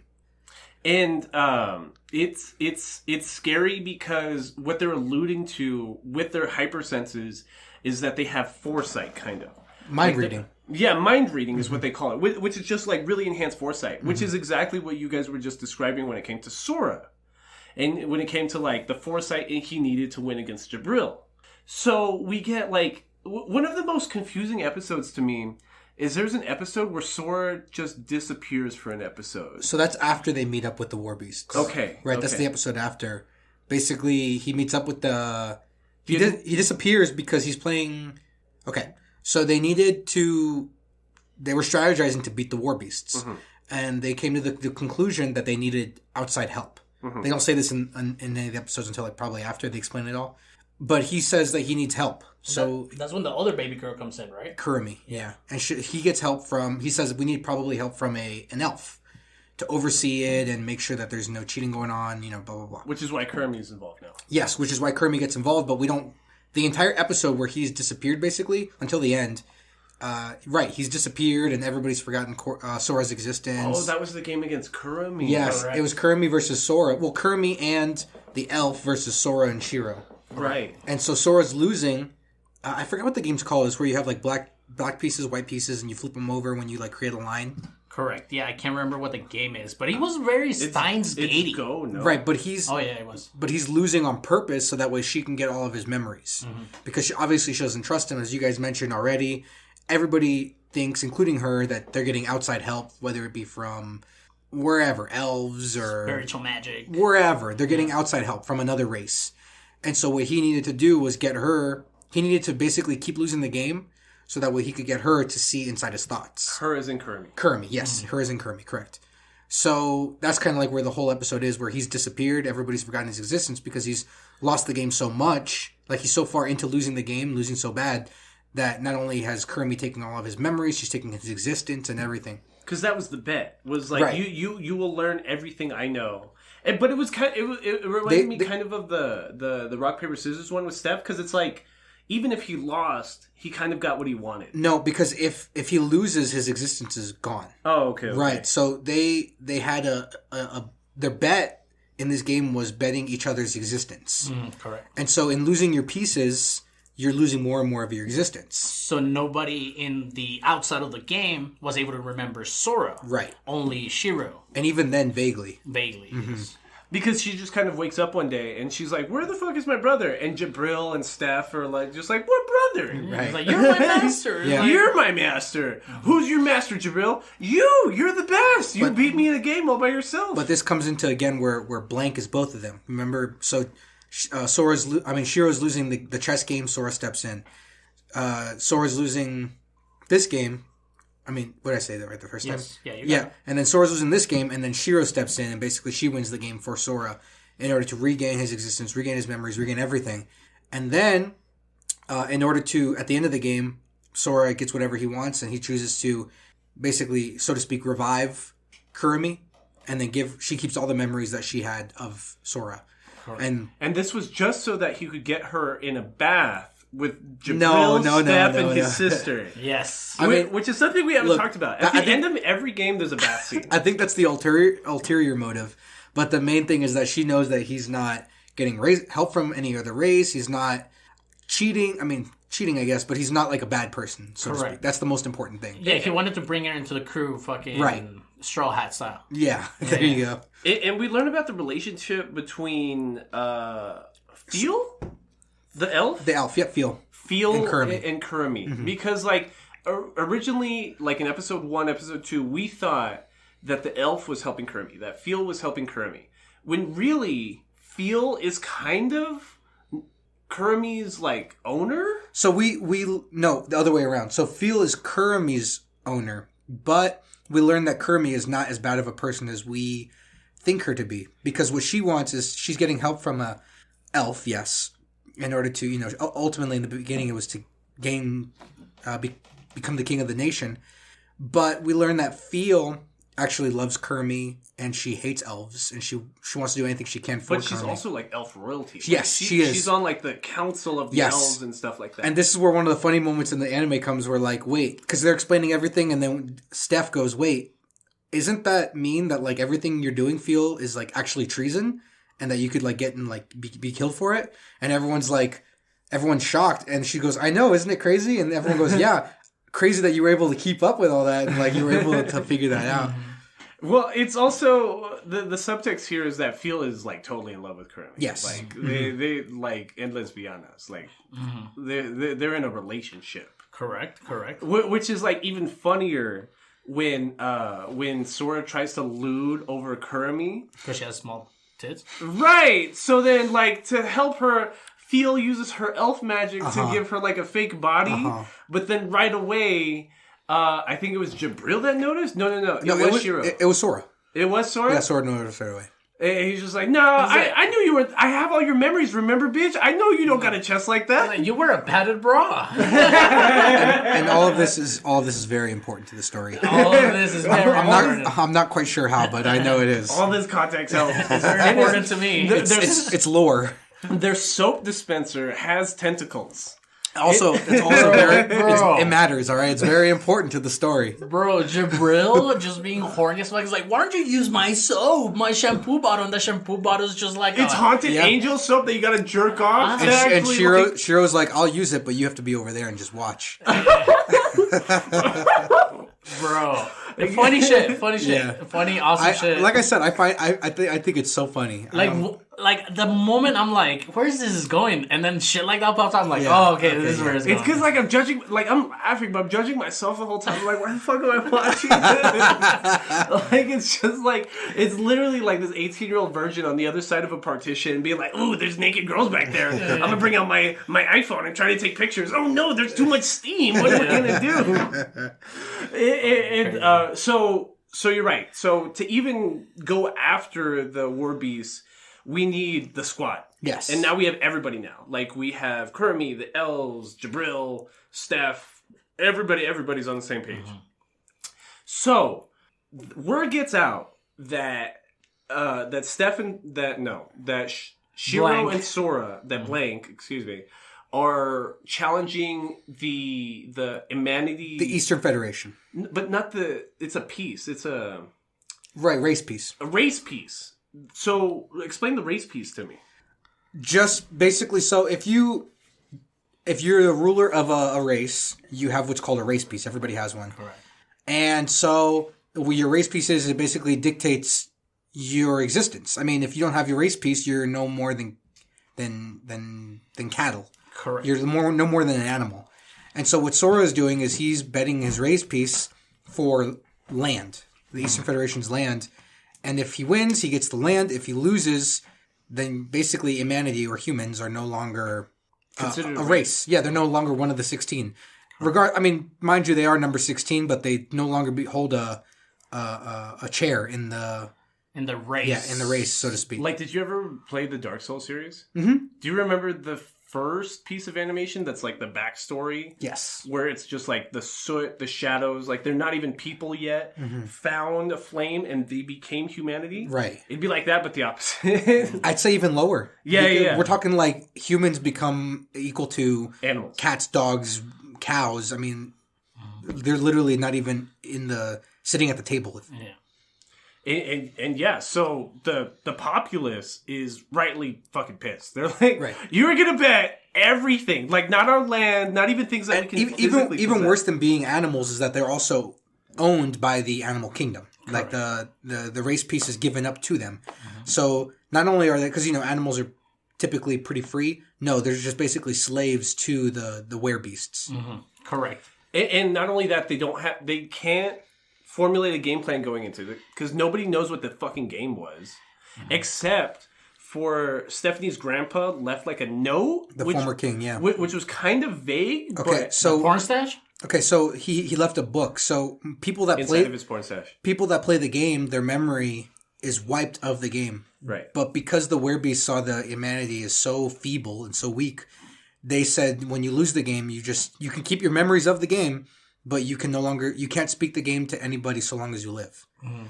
And so that's why he challenged him so many times, because he kept gaining knowledge of the game and he kept losing, obviously. But he's like, next time I'll beat him, next time I'll beat him, next time I'll beat him. Challenged him like 8 times. And that's the reason why he challenged him more than anybody else. Correct. And that's just to get knowledge of what the hell was going on. Right. He wrote it all in his book. And so when he had this book left over for the next king. So when he died, the bet, like I said, was he can't tell anybody so long as he lives. But he had passed on. He was written all in his book, so that way Sora and Shiro had all the information they needed of the game. And I feel like it's an important plot point somewhere around these episodes where Tet comes back. Yeah. After he gets the humanity royalty, the humanity piece, the race piece, that he comes back and Sora and Shiro are like, oh, is that why there's 16 pieces? Because we're trying to play a game of chess against you? It's like, yeah, kind of, something like that. It goes back to kind of why he brought them there in the first place. Correct. We have all these divided 16 races. That need to come together. And he wants them to come together to the last pledge. Let's all have fun and play together. Correct. That's what he wants. He wants everybody to come together and be able to play together. Mm-hmm. So that's what they're trying to do. They're trying to get the 16 race pieces together. Not to overthrow, not to own them, not to have them enslaved. Just have everybody together so that way they can challenge God again. Mm-hmm. Yeah. And that's like why it's such a big deal when they go play against the werebeast. And that's why the bed was slanted. Oh my God. So it wasn't his porn stash. It wasn't his porn stash. So at the first few episodes, Sora and Shiro decide to go to this barnyard to go to sleep because the bed was slanted, and fucking dumbass Stephanie couldn't figure out where the fucking keyhole was to this fucking main piece where the porn stash was. And that's where they were like, oh shit, yeah, it's under the bed. We get a piece from there. We could put it on this chandelier thing, this candelabra thing, and it will open the door behind the bookshelf. Right, his study. Yeah. And that's where they find these writings. And on these writings, Sora at first was talking mad shit about Stephanie's grandpa. It's like, this motherfucker had to be the most He triggered Stephanie, yeah. He's like, he has to be the most stupidest fucking king to do this. He was speaking facts and logically, but not tactfully. Correct. Yeah, he made Stephanie cry. Yeah. And which is weirder. Well, it's like worse because, like I was saying, Stephanie still has the Stockholm syndrome thing about Sora, because through him winning that first game, she's still like madly in love with the guy. So Jabril calls her out on that, and she says, the losing of the bet was that you have to fall in love with him, not stay in love with him. Oh, And I so- forgot about that. Yeah, she falls in love with him, but anything that she chooses to do after that is all on her. And again, that leads me to that writing. Like, all these nerds secretly think that's totally going to happen to them. You know what I mean? Like, If she only knew me. yeah, if she only knew me. I'm the main character. Oh my god, I hate nerds. I'm the main I hate nerds, bro. So anyway, The protagonist syndrome. they go play the game, and it's VR. It's a VR game. Yes. They sit down in like whole ass capsules, but like our team is allowed to take a team. Like they take everybody. They take Jabril. They take Steph. It's Soren both members Cheryl. of Blank, and then in the background they have Feel and Kurumi. like Overseeing, if you would. making sure that there's no cheats, Cheating, no yeah. magical cheats. But they're just standing there, which I didn't fucking get. They could have done a lot more like, oh, what's going on here? Well, what's dumber is Kurumi's famous. So, like, as soon as, like, the chief of the Word Beast sees him, there's, like, this fucking Kurumi. So they're up to some shit. Well, I don't think it's that dumb, because if you remember, they had all of humanity sitting in attendance. Right. So it only makes sense that they would also have Kurumi sitting in attendance. But they don't know what kind of magic is going on. So we know in hindsight that the elf's presence there didn't really matter. But they didn't know that. They didn't know that the Word Beasts weren't going to try and do any magic or trickery because humans can't detect it. Correct. And a little bit before the game, I just wanna point out like what I thought it was super hilarious when we meet Isuna. When we meet Isuna as a little cat, and then Sora and Shiro are like petting her. Fuck you, please. And the grandpa's like, "Get your hands off of me!" He even flips off like the camera. Right. But it's so, I don't know. I just thought it's so funny because But Isuna, being a cat girl, she's getting pet by two Earthlings. And she's like, "Oh, you guys are so good at this! Like, what? What's But going on?" again, And she's royalty, too. the first meeting is like a dumb little game of nothing where Sora's just like, "Hey, I'll bet you your granddaughter's panties you can't beat me." Yeah. And just to trigger him, you know what I mean? Just because it's No Game No Life, they just have to throw a little bit of pedophilia in there. They have to spaz out. Yeah, like I just said, they have to spaz out. Spaz on some pedophilia real quick. Like, but her talking scheme is hilarious because like she'll talk shit to your face, but then she'll end it in please. She's Or like, thank you. I won't lose to losers. Thank you. You fucking suck. Thank you, please. Thank you, please. Please, thanks. But then we get to the virtual reality game. And I think this is where you had the conflict with, like, when physics don't matter and physics do matter. I think the only place that physics don't matter is in this game. Well, in the beginning of episode 1, it didn't matter because they crash landed on Earth. And they didn't get hurt. No, so Tet stopped them right before they fell. Oh, am I just making shit up to complain No, about? no, you're just misremembering. So they're falling, they're about to die, and then Tet, like, imagine like this is them. For those, sorry, you can't see. They're about to fall. He stops them, and then they. Oh, okay. It's a gag. Yeah. It's a game. It's a gag. So the actual game is based off of an Earth video game about using a love ray to make NPCs fall in love with you. Or your opponent. And your opponent. Yeah. And the idea is like you'll just... If your opponent falls in love with you, you win. But if you get an army of NPCs in love with you, then they can attack your opponent. Not necessarily. The NPCs don't have a team. Disappear. Yeah. They disappear if you shoot them, and they don't have a team. So if you, It's like a wave style, right, like, shooting game. the NPCs are against both teams, no matter what. If you shoot an NPC and you basically KO them, they're out. disappear. Yeah, they Yeah. disappear. But if you hit an opponent, that's where either you drain their Right. love energy and they're your slave until the other team shoots them back and puts them back into your team. Because right away, Stephanie's a distraction. Yes. And Sora and Shiro shut down as soon as like they transport in because they transport into the middle of like Tokyo. Yeah, and it looks like real life to them, like back to their real world, and they shut down, like you said. Yeah, it's perfect. They shut down. They're neats. Yeah, they're neats. They're neats. They just shut down like immediately. I never can been you- to the city. Can you explain to people what neats are? It's Jacob Banuelos. Oh my god! How did he know? What is a neat? It's like a shut-in. Yeah, it's like a shut-in, but like even worse. Yeah, they're like a shut-in weeb that like all they do is anime, video games. It's because it's a shut-in that has their own like pocket reality almost. Right. Themselves, and this is the prerequisites of this nerds that we speak of, that they believe that the protagonist of their own life. You know, I'm gonna start calling this type of character writing Neat's daddy. All these Neats secretly just need this father figure to just like be like, that's totally me. I'm Kirito. Yeah, exactly. God, I wish that was just me. like generic, bland writing, but just like the boss of the story kind of thing. Right. Mm-hmm.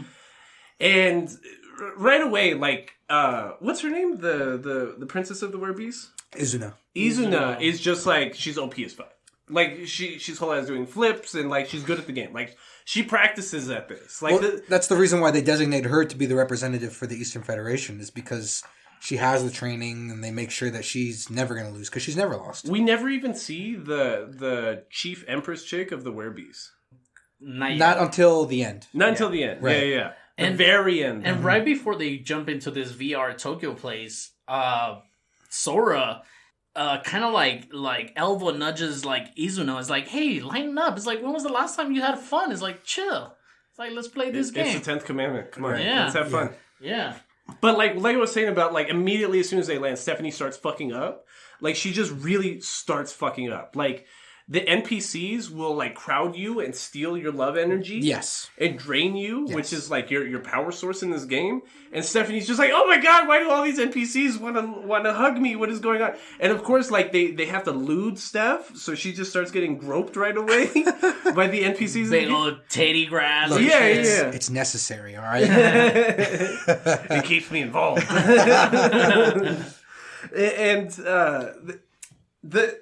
the gimmick in this storyline is kind of I'm not gonna say convoluted because like in context it feels well written, but it's hard for me to describe. Okay. So they play through the night and then So like we mentioned, the point of the game is to basically beat the opponent, right? If Sora's team shoots Izuna and they put her under their lovey-dovey spells, what they call it, then they win the game. But what Izuna has to do is shoot all of Sora's team. But every person she shoots becomes under her lovey-dovey spell, so basically on her team. And then again, there's another archetype on the playing field that if you shoot clothing, the clothing disappears. Right, you have to shoot. So you have to shoot a dead shot. Yeah, yeah, you have to shoot center mass flesh or something. You know what I'm saying? Right. So at one point, Sora, being the horny nerd that he is, he's like, you know what? I'm alone. There's nobody around me. I'm gonna shoot the panties of this NPC. Right. Shoots the panties of the NPC. He does this whole math fucking calculation on his head and shoots the edge of the NPC's panties. But the NPC, being an NPC, just disappears. Yeah. And then he's like all upset, like oh, and then you see the crowd that's watching the humanity. They're all like oh. It's hilarious. The crowd is hilarious because they're watching like all these horny fucking aspects of Sora, and they're like, "What is he doing?" we're all gonna be slaves to these beast people because of this horny nerd. One horny bastard.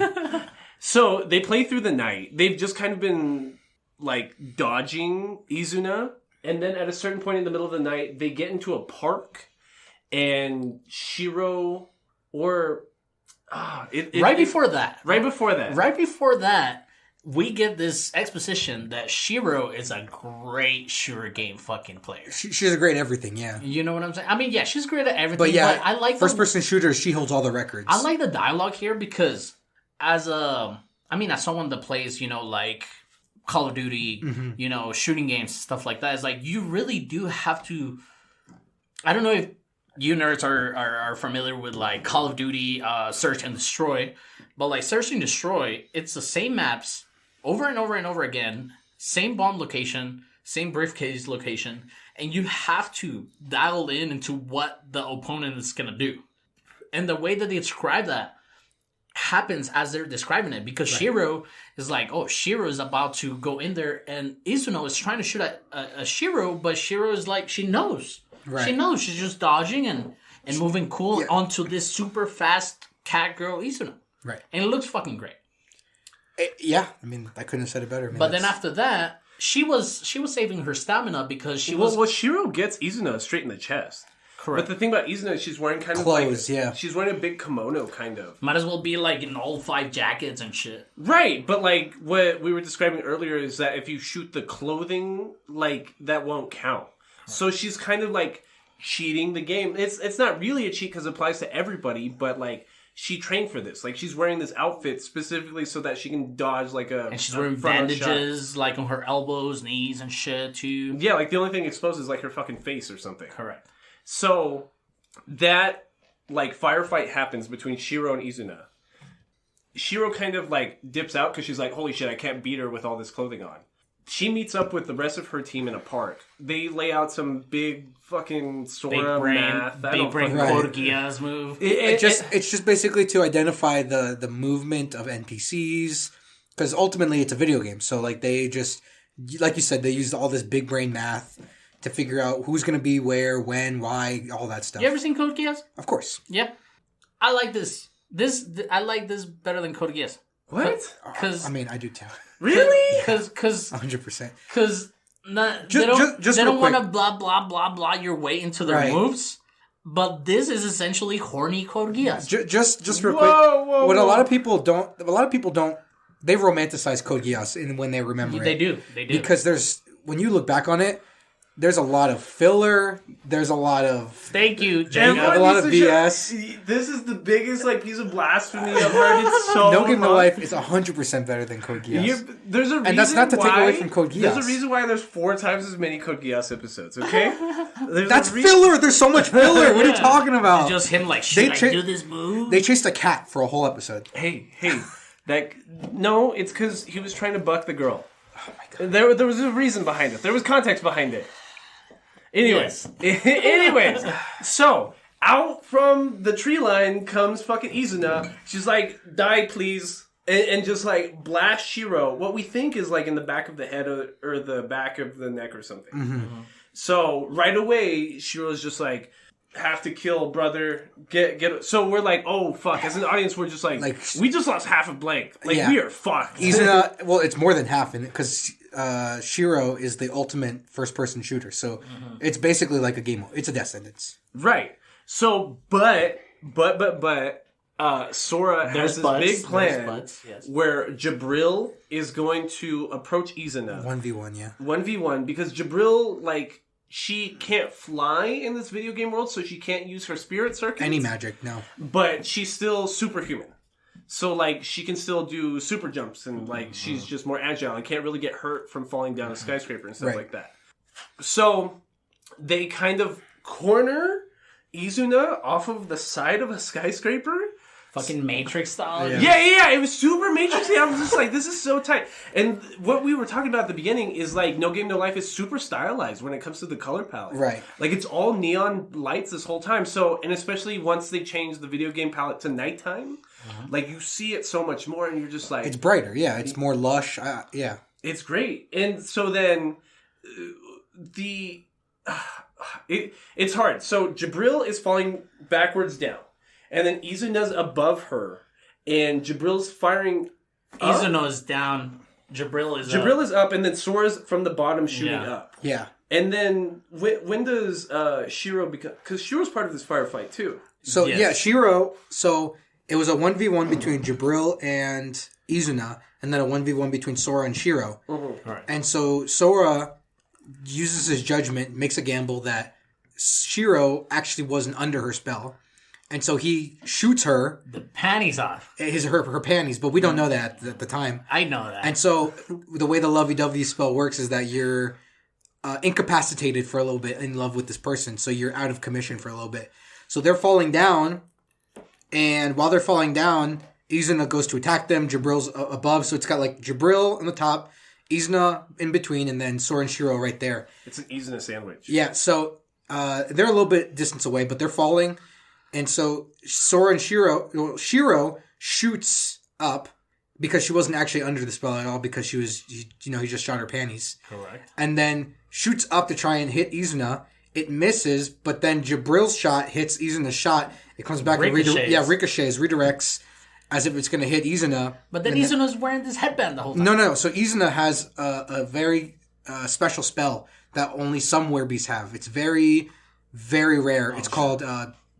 like a blood art, and basically allows her blood destruction. There you go. It allows her to overcome any physical limits that people, that most people have. And she performs a double jump in midair. And it's like, that's just not fair. Yeah. Correct. So then how did they even win? So now they crash into like the floor level, and they're like, fuck, that didn't work. Yeah, they run away. Shiro's still fucking trying to catch up to Shiro and Sora's location, where Izuna is also at.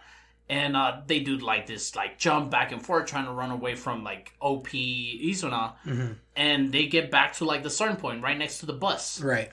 And now Sora goes towards Izuna. So they basically, it's a 2v1, Sora and Shiro. They basically have it's like, all right, everything's going to be settled right here kind of thing. Sora and Shiro versus Izuna. And Izuna just beats them. I mean, just Sora and Shiro trying to come at her. She shoots 2 shots and it hits both of them in the head. And it seems like it's just game over. But the mathematic equation that they did was so that way... The NPC. The NPC, yeah. Steph is riding on top of. Yep. Shoots Izuna while she thinks her blood destruction's over and she thinks the game's over. Steph is able to knock her out. Even the audience calls it. Even the audience was like, oh, we have a winner. But before they were able to say that, Stephanie from the back, she's like, bow! Mm-hmm. This is like the first time in 12 episodes Stephanie's been fucking useful. And it was like on accident, too. Like, they had to set her up for it. Yeah, they did set her up for it. Yeah. And now, like, we were talking about how we were getting the crew together and we were getting all these different races together. Now, Izuna's part of the gang, essentially. Because it's not like the Werebeast, like, they incorporate the Werebeast territory, but they didn't take their piece, so there's still a whole ass race. Right, they just took territory. And now they've gained, like, a whole new group of allies. They've doubled their territory. Well, not necessarily. Not so yet. the Werebeasts, in case that they had a failsafe. In case they were going to lose, they took all of their resources, because what the land that Sora and Shiro were trying to take over wasn't all of the Werebeast land. Mm-hmm. There's also, they had things on the island. Right. So they took all of their resources, all their people, everything, and they moved it to the island. So in case they did lose, they would lose is land, not anything important. But they did get Izuna. Right. So then Miko comes into the mix. Right. They meet up with the what is it called? What do they call her? The Shrine Priestess. Shrine Priestess, who's basically the supreme ruler of all the Eastern Federation, of all the Werebeasts. Fox Lady. Yeah, the Fox Lady. Yep, that's the one. And they have a bath scene again with a shampoo bottle, jerking off on everybody. And that's like the end of the season, though. That's what I'm saying. They play her in a game. They play her in a game of like a 50-50 chance, flipping a coin. The winner. So if Sora and Shiro win, they get all of the Eastern Federation, all the land, including the islands. Uh-huh. And I forgot what the... Miko, the shrine priest of the Federation, she's intimidating. She comes up with big words and big confidence and shit. It's like, dude, you fucked up. We know we lost this game, but you didn't get shit. We moved the resources, blah, blah, blah. And then Sora is like, all right, well, let's play this game for the bet was like, if you win, you get to rule over all the land of Humanity. Humanity, and if we win, vice versa, basically. But you guys still get to keep your rights. Right. Keep your rights. Yep. Whatever. And they were like, okay, cool. So they flip a coin. Miko goes into her fucking blood destruction. Because she's one of the rare ones that also has it. Blood destruction fucking phase. And she's looking at the coin in the air. She's like, okay, this shit is going to flip like 154 times. Once it hits the floor, it's going to bounce like 4 times. And it's going to land on tails. Yep. Okay, boom. And then she comes back to her regular Miko self. She's like, oh, I call tails. Sora, being a fucking badass, just like moves the tile where the fucking coin was gonna land. Basically, the coin, instead of, it flips, and then it lands like this, like upright, like up and down. Wedge. Yeah. Lands in a wedge, so it's a draw. And he's like, oh no, how could this have happened? and as an audience, I mean, as a first time watcher, I'm like, okay, this has either a winner or a loser. Right. But then they fucking hit you with a wedge, and the coin... I remember feeling like it was kind of like a cop-out, but I'm like... That's the best cop-out that we could have asked for in this situation. Absolutely. Right? What else could have happened? Nothing else could have happened. Nothing else could have happened. They did come together, and nobody lost their rights, and And the same thing with like the whole I'm gonna erase your existence out of this world kind of thing. And they came into a tie. They were like, hey, we can either both lose or we can either both win. Yeah. And that's where they recruited Miko, and they're like, well, this is good for everybody. Yeah. Basically, the humanity and the werebeasts, they are able to live together now in harmony. Correct. And all the land is owned for both of them. They're equal, everything like that. So that's why he said, do we both win? Because that would be the solution. Or we both lose. And we have to do this all Right, over right, again. yeah. And that's why we're never going to get a season 2. I'm hopeful. So then we get No Game, No Life 0. The film that came out in 2017. This is already like 5 years after season 1 of No Game, No Life came out. After the whole plagiarism Scandal. which is very important. As you mentioned earlier, it's like, how do you have a material after the fact? Right. So that gets me hopeful for a season 2, if anything. But it was already 4 years ago, though. That's what I'm saying. Because, the thing about No Game, No Life 0 is it's a prequel. But it's not only a prequel, it's like a prequel to the prequel to the prequel. Like, it's semi about establishing the world of No Game, No Life being a game world, but it's also like you hear alludes, especially when it comes to Jabril's speech patterns about like there was a war. There was like a war to end all wars kind of thing. A very Nazi war. Yeah, which again, the movie reminds me so much of Tanya the Evil. Correct. Like it's literally like Tanya the Evil, but with even more fantasy elements to it. Correct. I am normally not a big fan of prequels in general. Right. But I think this movie is just so good. They do it so well. I think the pacing's a little off. It's a little long for what it wants to be. You know what I mean? Like, Aldo's been saying it the whole time. It's all first act, no second act. And then all of a sudden, you just have this batshit crazy, like, wild third act. Right. And you're, like, an hour and a half into the movie, and you're just like, I don't even know how I got here. Like, you do, but it's like... We're talking 3-act structures, it's not there. Because the first act is... Humanity before humanity. Like we were talking about, they're lesser beings. They're not even named yet. So the gods are waging war around them. The gods are having a war to, decide the one true God. And humanity is just trying to survive in the whole thing. Yeah, they're fucking mole people. Yeah. Which is also, like, ironic because that's, like, when you think about, like, what mammals were at the end of the Cretaceous period, like, when the dinosaurs died... We were little fucking rodents just, like, running through caves and stuff. And that's what that reminded me of, and I don't know why.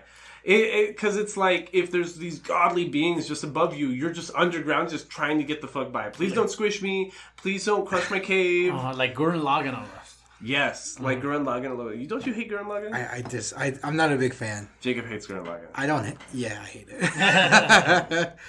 Like, I don't understand how you can hate the thing that created Studio Trigger. Okay. No, I love Kill la Kill.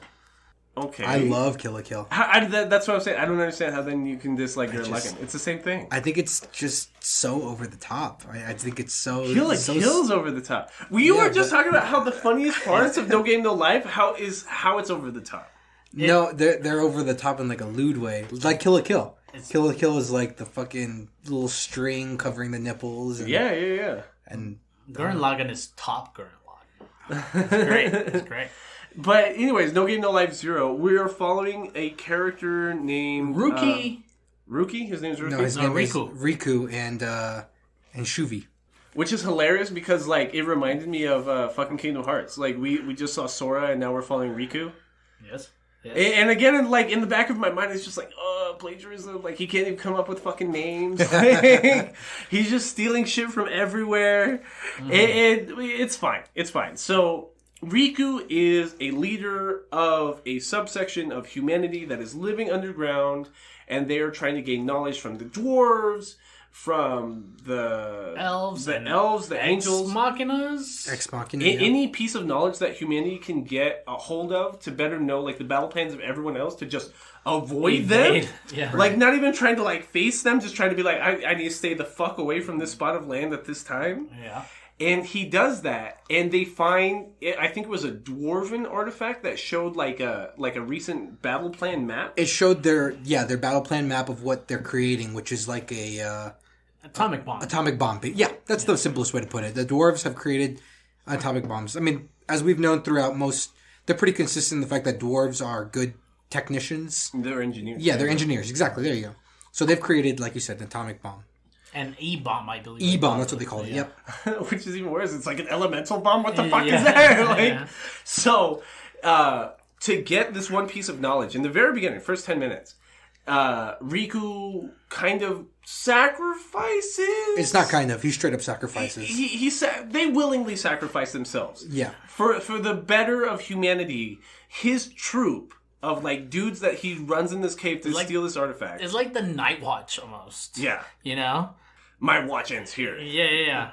So, yeah, it's exactly like that. It's just like, I will do anything for this one piece of knowledge because it's going to help my whole race. Mm-hmm. So my life, in the grand scheme of means nothing.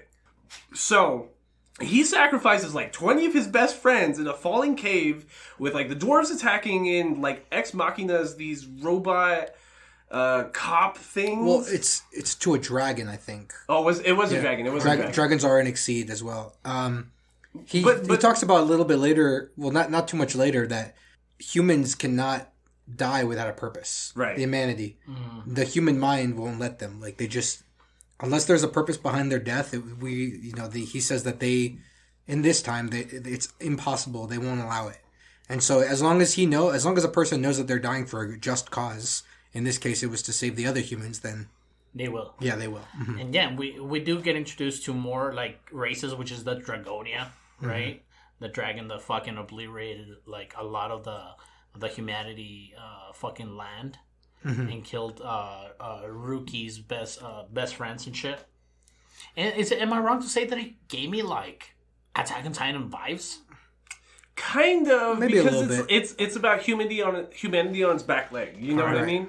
It's about like humanity as a species, just being trying to survive. Cattle. Mm-hmm. Yeah, exactly. And it's that same thing. So Riku goes back to home base, and there's like this little girl there who Riku just sacrificed her dad. Yeah, probably a descendant. We can assume of Kurumi, because that's what she looks like. Of Kurumi, I thought it was Stephanie. No, the little girl. The little orphan. So his sister is a descendant of Steph. Right. The little purple haired girl is a descendant of Kurumi. We assume. Right. Yes. So then, like immediately, she's like, "Riku, where's my dad? I want to show him something." Blah, blah, blah, blah, blah. And Riku is just—he's a dick. He's just like, "Well, he's dead. What do you want me to fucking tell you? He just fucking sacrificed himself so that your dumbass could live, and you're out here asking questions." Right. And then she's like, "You fucking let him die. You fucking let him die." Like, it should have been you. Don't you think I hate myself because I let him die? No, he has that whole monologue in his own to himself in his room. And again, it's that type of archetype in writing where it's like he's such like a capable shut-in. You know what I mean? Like he's not sociable. Like, it's totally that nerd that stays in his bedroom playing video games on Thanksgiving lunch instead of, like, interacting with his family. Because he's so misunderstood and he's so smart. But, like, he's such a good leader and he's so capable if only everyone gave him a chance. And I like how the movie turned down the horniness, like... Oh, thank God. To, like, a 5. Oh, God. If anything. My boner hurt after season 1. That shit 8. My boner was getting like... They still have moments where they spaz out. Like gene rash. From my shit was chafing. In the movie, I was extremely flaccid.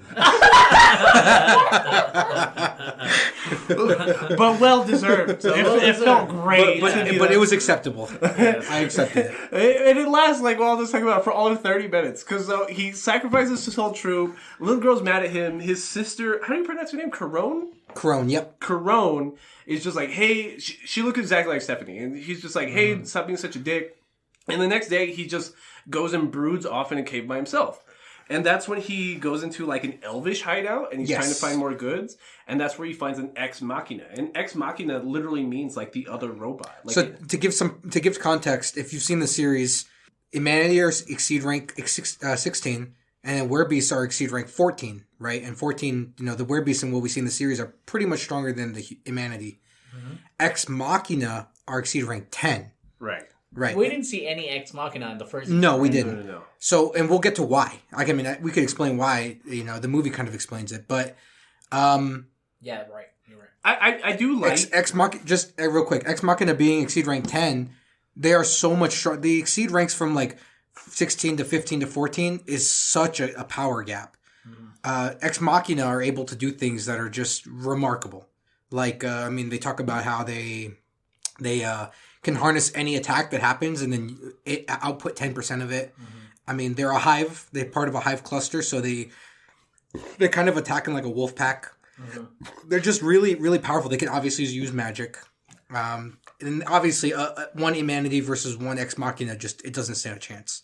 And what we were talking about, like at the beginning, talking about the season, is there's a lot of like German and Latin in the movie. Okay, yeah. And Ex Machina in itself is Latin it's short for Deus Ex Machina, which is God from the machine, which means like it's a situation created from nothing to solve a situation, right? The really cool thing about the Ex Machina, you said Deus Ex Machina.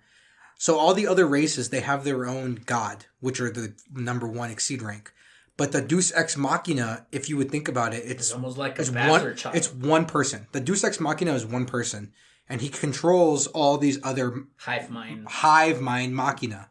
So you were mentioning earlier why we don't see Ex Machina in the series. It's because what happens at the end of the movie. Correct. But the Deus Ex Machina isn't an Exceed rank like Deus. He's not a number one. Yeah. He is his own Exceed rank that has a hive cluster. That's what kind of makes the Ex Machina a little bit more unique. The hive cluster, each individual hive cluster can have its own thoughts, so to speak. They're machines, but they can have their own thoughts, but they're still part of a hive cluster. Correct. They all report to the same. Yes, they all report all their findings, everything that happens back to the because the actual like individuals aren't even individuals. They're tools of the one. They are tools. Yes. Of the one Deus Ex. Yes, that's correct. But you were mentioning how Riku gets basically this Ex Machina stumbles upon him, and that's basically game over. If an humanity gets stumbled upon by any race during this war, dwarf, elf, flugel, Ex Machina, it's game over. You can't 1v1 any of them. It's all about survival. And so he basically is just like, I need to survive. But we find out that the Ex Machina has an ulterior motive. Well, she's not even like... she alludes that she's just there to gather information. She even says she's not as well equipped as like the rest of the Ex Machina. And she's not even connected to the cluster in this moment. The only reason she's not connected is because she left the cluster. And her main... Like I said, the ulterior motive was to... Okay, it is an anomaly that humanity still is alive at this point in the series, in the movie. Every race it says it's impossible. It doesn't make sense. And so what her name is Shuvi, what she tries to do is she tries to find out why this is possible. And that's why she leaves the hive to find an humanity. And so that way, because what her conclusion is that the heart is the reason. And so she wants to figure out the heart. She wants to figure out... just what drives them. What drives the heart, how they are able to live this long. And a little side tangent, this is what I love about the Eternals. That same conversation of like, this world is different and that's why nothing fucking happens. Because humanities have a heart and have a will. Exactly. I think, if this is just my opinion, I think that the human heart in general, in the movie and in general, is a very powerful thing. Because it not only affects us individuals, our own heart, but we have the capability of affecting other races, other people. Wow, that's pretty deep. Yeah, so like, and they really talk about that in the movie. The Ex Machina, Shuvi, she's a machine, but she is moved and she loves the main character. We find that out later. But they have to loot her immediately. Like right away, it's just like, please mate with me. Right. I'm robot. Please show me love. Right. Please have sex with me. I have no orifices. And I feel like that's a cop out. No, not a cop out, but like that's a dumb way of it's a superficial way to understand the heart, the human heart. Which she's a robot. She doesn't actually understand empathy. Right. She doesn't understand. In the beginning, she can't. Make sex equals love. And that's the kind of aspect. Hey, half of El Paso thinks like that. Yeah. Hey, that's not that different. Exactly. For a machine to come up with that's not that different. Exactly. She's not wrong to assume that. Right. A lot of people would make that assumption. And they start playing chess right away. Okay. Remember how we mentioned earlier how a machine playing chess is different from a person playing chess. Even if you're like the greatest chess player in the world, Correct. a machine is always going to make the right move, will never make a mistake. So our main character Riku playing against her, a machine in chess, is not fair. He's going to lose 100% of the time. There's no way he will ever win. But then this early in the movie, we're getting flashbacks of Riku playing chess against Tet. Tet, yes. Like the Tet. But he's young. But he doesn't know that Tet even exists. He doesn't. He just thinks it's a hallucination or a figment of his imagination. Correct. And that... So... It puts in perspective his big brain. Right, but the thing about Shibi here is she's now like Riku's pet the rest of the movie. Or like his wife is how he introduces himself. So he loses the game. Right. We don't see it happen on screen, but it's alluded to that he loses the game. And so Shuvi tells him, if you win the game, you'll take me home and, we'll do procreation. Yeah. And if you lose the game, you'll take me home and we'll do procreation. And he's like, so there's thing. it's the same thing. But we know that he basically loses the game. Otherwise, he wouldn't do something like that against his will. And like the way humanity is right now, them being like in the trenches like this, they have like that Viking mentality. It's like, if you raid another village, you take their woman. That's your new... Yes. That's your strongest woman. That's your new salt wife. Yeah. You know what I mean? So he takes her home and introduces her to Corone, and Corone loves her because he tells her that, she was stranded, whatever. I found her. This is your new salt wife? Yeah, I know. So a question for you, Jacob, real quick. Yes. Has the novels finished? Like, does the novel... It's ongoing. That's what he's saying. Like, he stopped writing for 2 years. He stopped writing for a couple of years, but he just started back up about a month or so ago. Yes, because in the season we do not see any Ex Machina, and I'm looking up right here on the wiki. They do introduce the Ex Machina in the novel. That the Ex Machina are ranked 10th. Mm-hmm. So with the context of him not writing anymore and what we got left off in season 1, it's like I kind of want to see where the fuck is going. Right. Just a little bit of a spoiler in the light novel, the Ex Machina actually meets Sora, the main character, and because this Ex Machina has the thoughts and the memories of all of his Shivu as well. Shuvi as well, yeah. Shuvi, I mean. He has a little bit of a soft spot where he has an attraction towards Sora. A heart spot. Because Sora looks like resembles Riku so much. Correct. He has a hard on for him. Yeah. Mm-hmm. Yeah. He has a hard on for him. Yeah, he has a hard spot. Anyway, so like when Riku takes Shivi like into the village, like he puts a hoodie on her and she's like, "Don't show your little robot ears. Yeah. Hide your plug tails." Mm-hmm. And your other plugs. and like they bathe together, but Corone has to like evacuate everyone out of like the sauna, out of the bathroom, and it's Well, Corone is a good big sister, so she wants to make sure he's taking care of himself and is bathing and blah blah blah. And so he says, "Okay, well." She also knows he just like killed 20 people the day before, so he's like hella distraught. Right. So, and this is why I get a little bit uncomfortable that Shivi's character model is a lolly. Like, I get it. She's not even a person. Like, it's weird to even lewd her like that. But the movie itself tries to lewd her in the bath scene. It tries being like, "Oh, I'm naked, please." Not really, man. I got to disagree completely. No? Yeah, they really don't. There are other times where they do lewd her, and they like I say, they spaz out. But the bat scene actually isn't one of them. They just say, "Hey." He gets Doesn't she like short circuit too? A little bit, yeah, a little bit. But yeah, no, not really. There are other times, but in the bat scene, it's more about just them being there and nobody else being there, that they can see that she's not actually a humanity. Mm-hmm. Well, the rest of the movie, like when we're talking about, it's all first act, it's all second act, and like very brief third act. A lot of it's just them hanging out in the cave. Like, it would feel better as maybe like a short OVA series, maybe like a 5-6 episode OVA series. It being part of a film, it feels kind of misplaced because it's hard to treat it as an actual film. It is. I disagree completely. No, back it up. Let me hear it. Just every it almost feels like at times that it's a movie and it's an hour and a half, 2 hours, but it almost feels like they didn't include everything in there that they could have or should have. I feel like there's a lot missing. That's what I'm saying. Imagine if it was a season. They could have added all right, that of in. course, if it was a season, but they didn't have that to work with. And what you're saying is that you think that it should have been shorter, or it shouldn't have been an OVA, and it's just I just don't agree. I just feel like there's so much that they could have added on. They should have added on. It's because like the second act now with Rookie, right? Riku having the help from Shuvi. Sorry. There you go. They just start like a fast-paced Code Geass with no filler. Like they just start like, oh shit, look, this is where they're moving in. We have to move our troops over here, and it's just happy-go-lucky. Oh, we're doing the best. But then at one point, Riku. Sorry, you never played Kingdom Hearts? No. Really? No. Maybe once. Okay. Riku is like, you know what? We should start making more aggressive moves. Aggressive, but not aggressive. They're using guerrilla tactics. So they're like, we're going to aggressively attack the location, take so-and-so that we need, and immediately dip the fuck out. So they can get more... what is it called?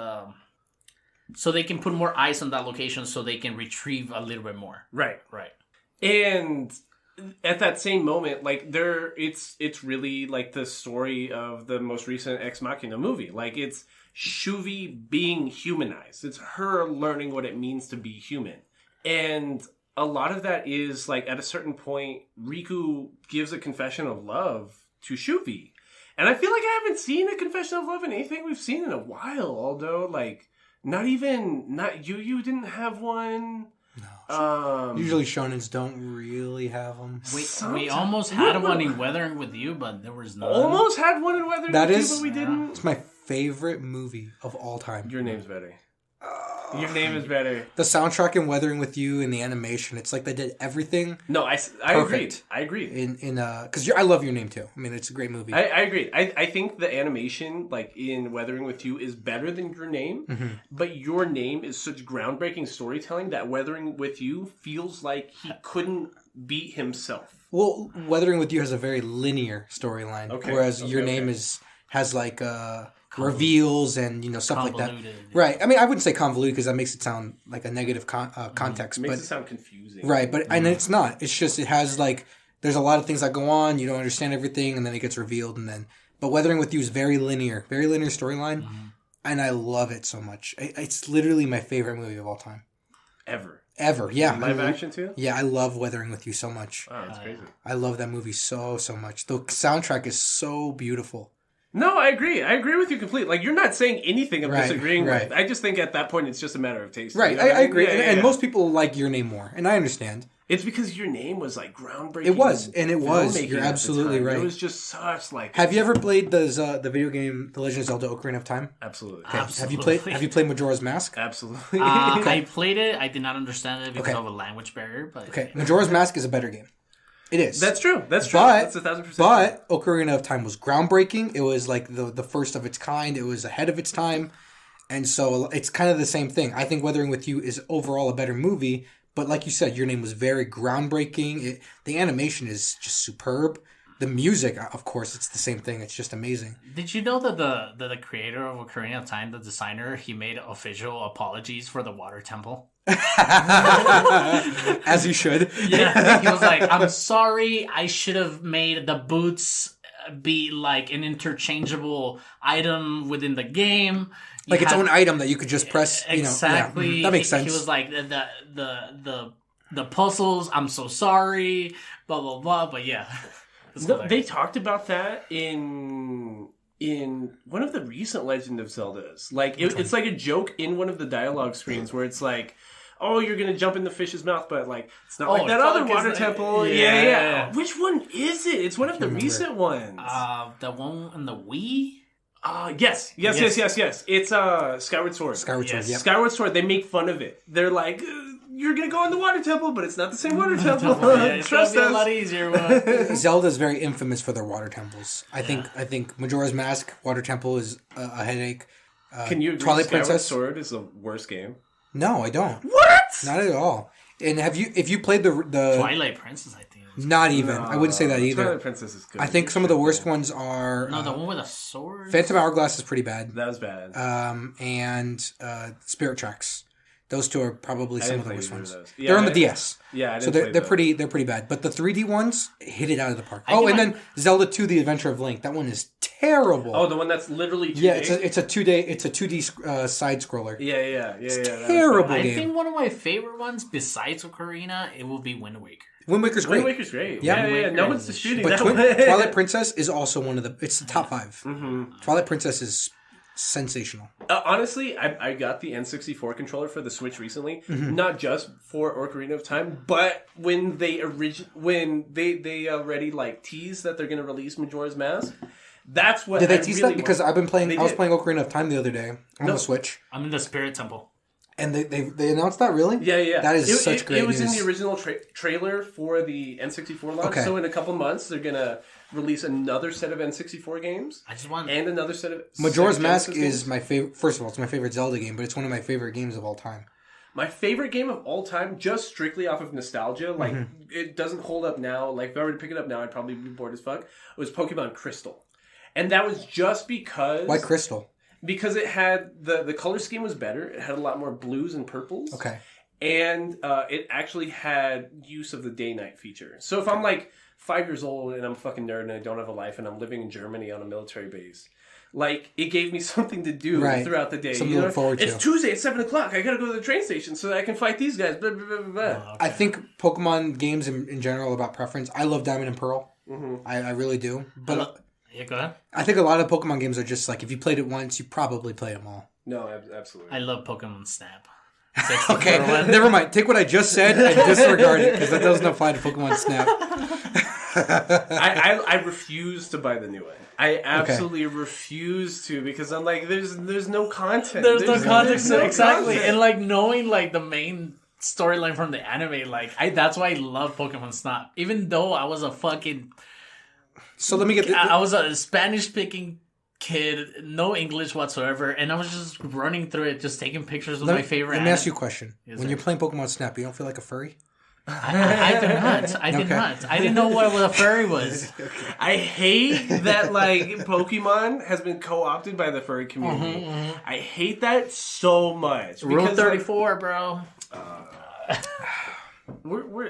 anyways, what movie are we fucking talking about? The Zero. We're talking about Zero. They're running through all these different guerrilla tactics. They're doing all this stuff, but they get a plan. Yes. They make a large scale plan. Shuvi and Riku do. So Shuvi informs him that the reason why the gods are fighting in the first place is because there's a myth or folktale that says if the most powerful energy in the world shows itself, that the what's it called, the I can't remember what it's called right now. Yeah, don't worry about it. And then keep going. I can't remember what here. It's called the Schwarzer? Schweitzer. Yep. Hearing the word Schweitzer. No, that's not it. Sorry. Just give me a second. I gotta find this. The Suniaster. Oh, yeah. Okay, so I'm gonna just restart. So there's a myth or folktale that says that if the most powerful energy in the world presents itself, that the Suniaster will appear. And what the Suniaster is basically gives power or anything that the owner of it wants. And so the way the gods interpret it is that, well, if I defeat all the other gods and I'm the one god left standing, the Suniaster will appear itself. And what we later learn is just that that's not true, but that's just for later. And so that's why the war is going on. So Shuvi is telling Riku about what's going to happen and how to avoid it, just tactically. But do you see what I mean in terms of like film pacing? I get anime films don't follow Western like pacing all that much, like which it's not supposed to. You know what I mean?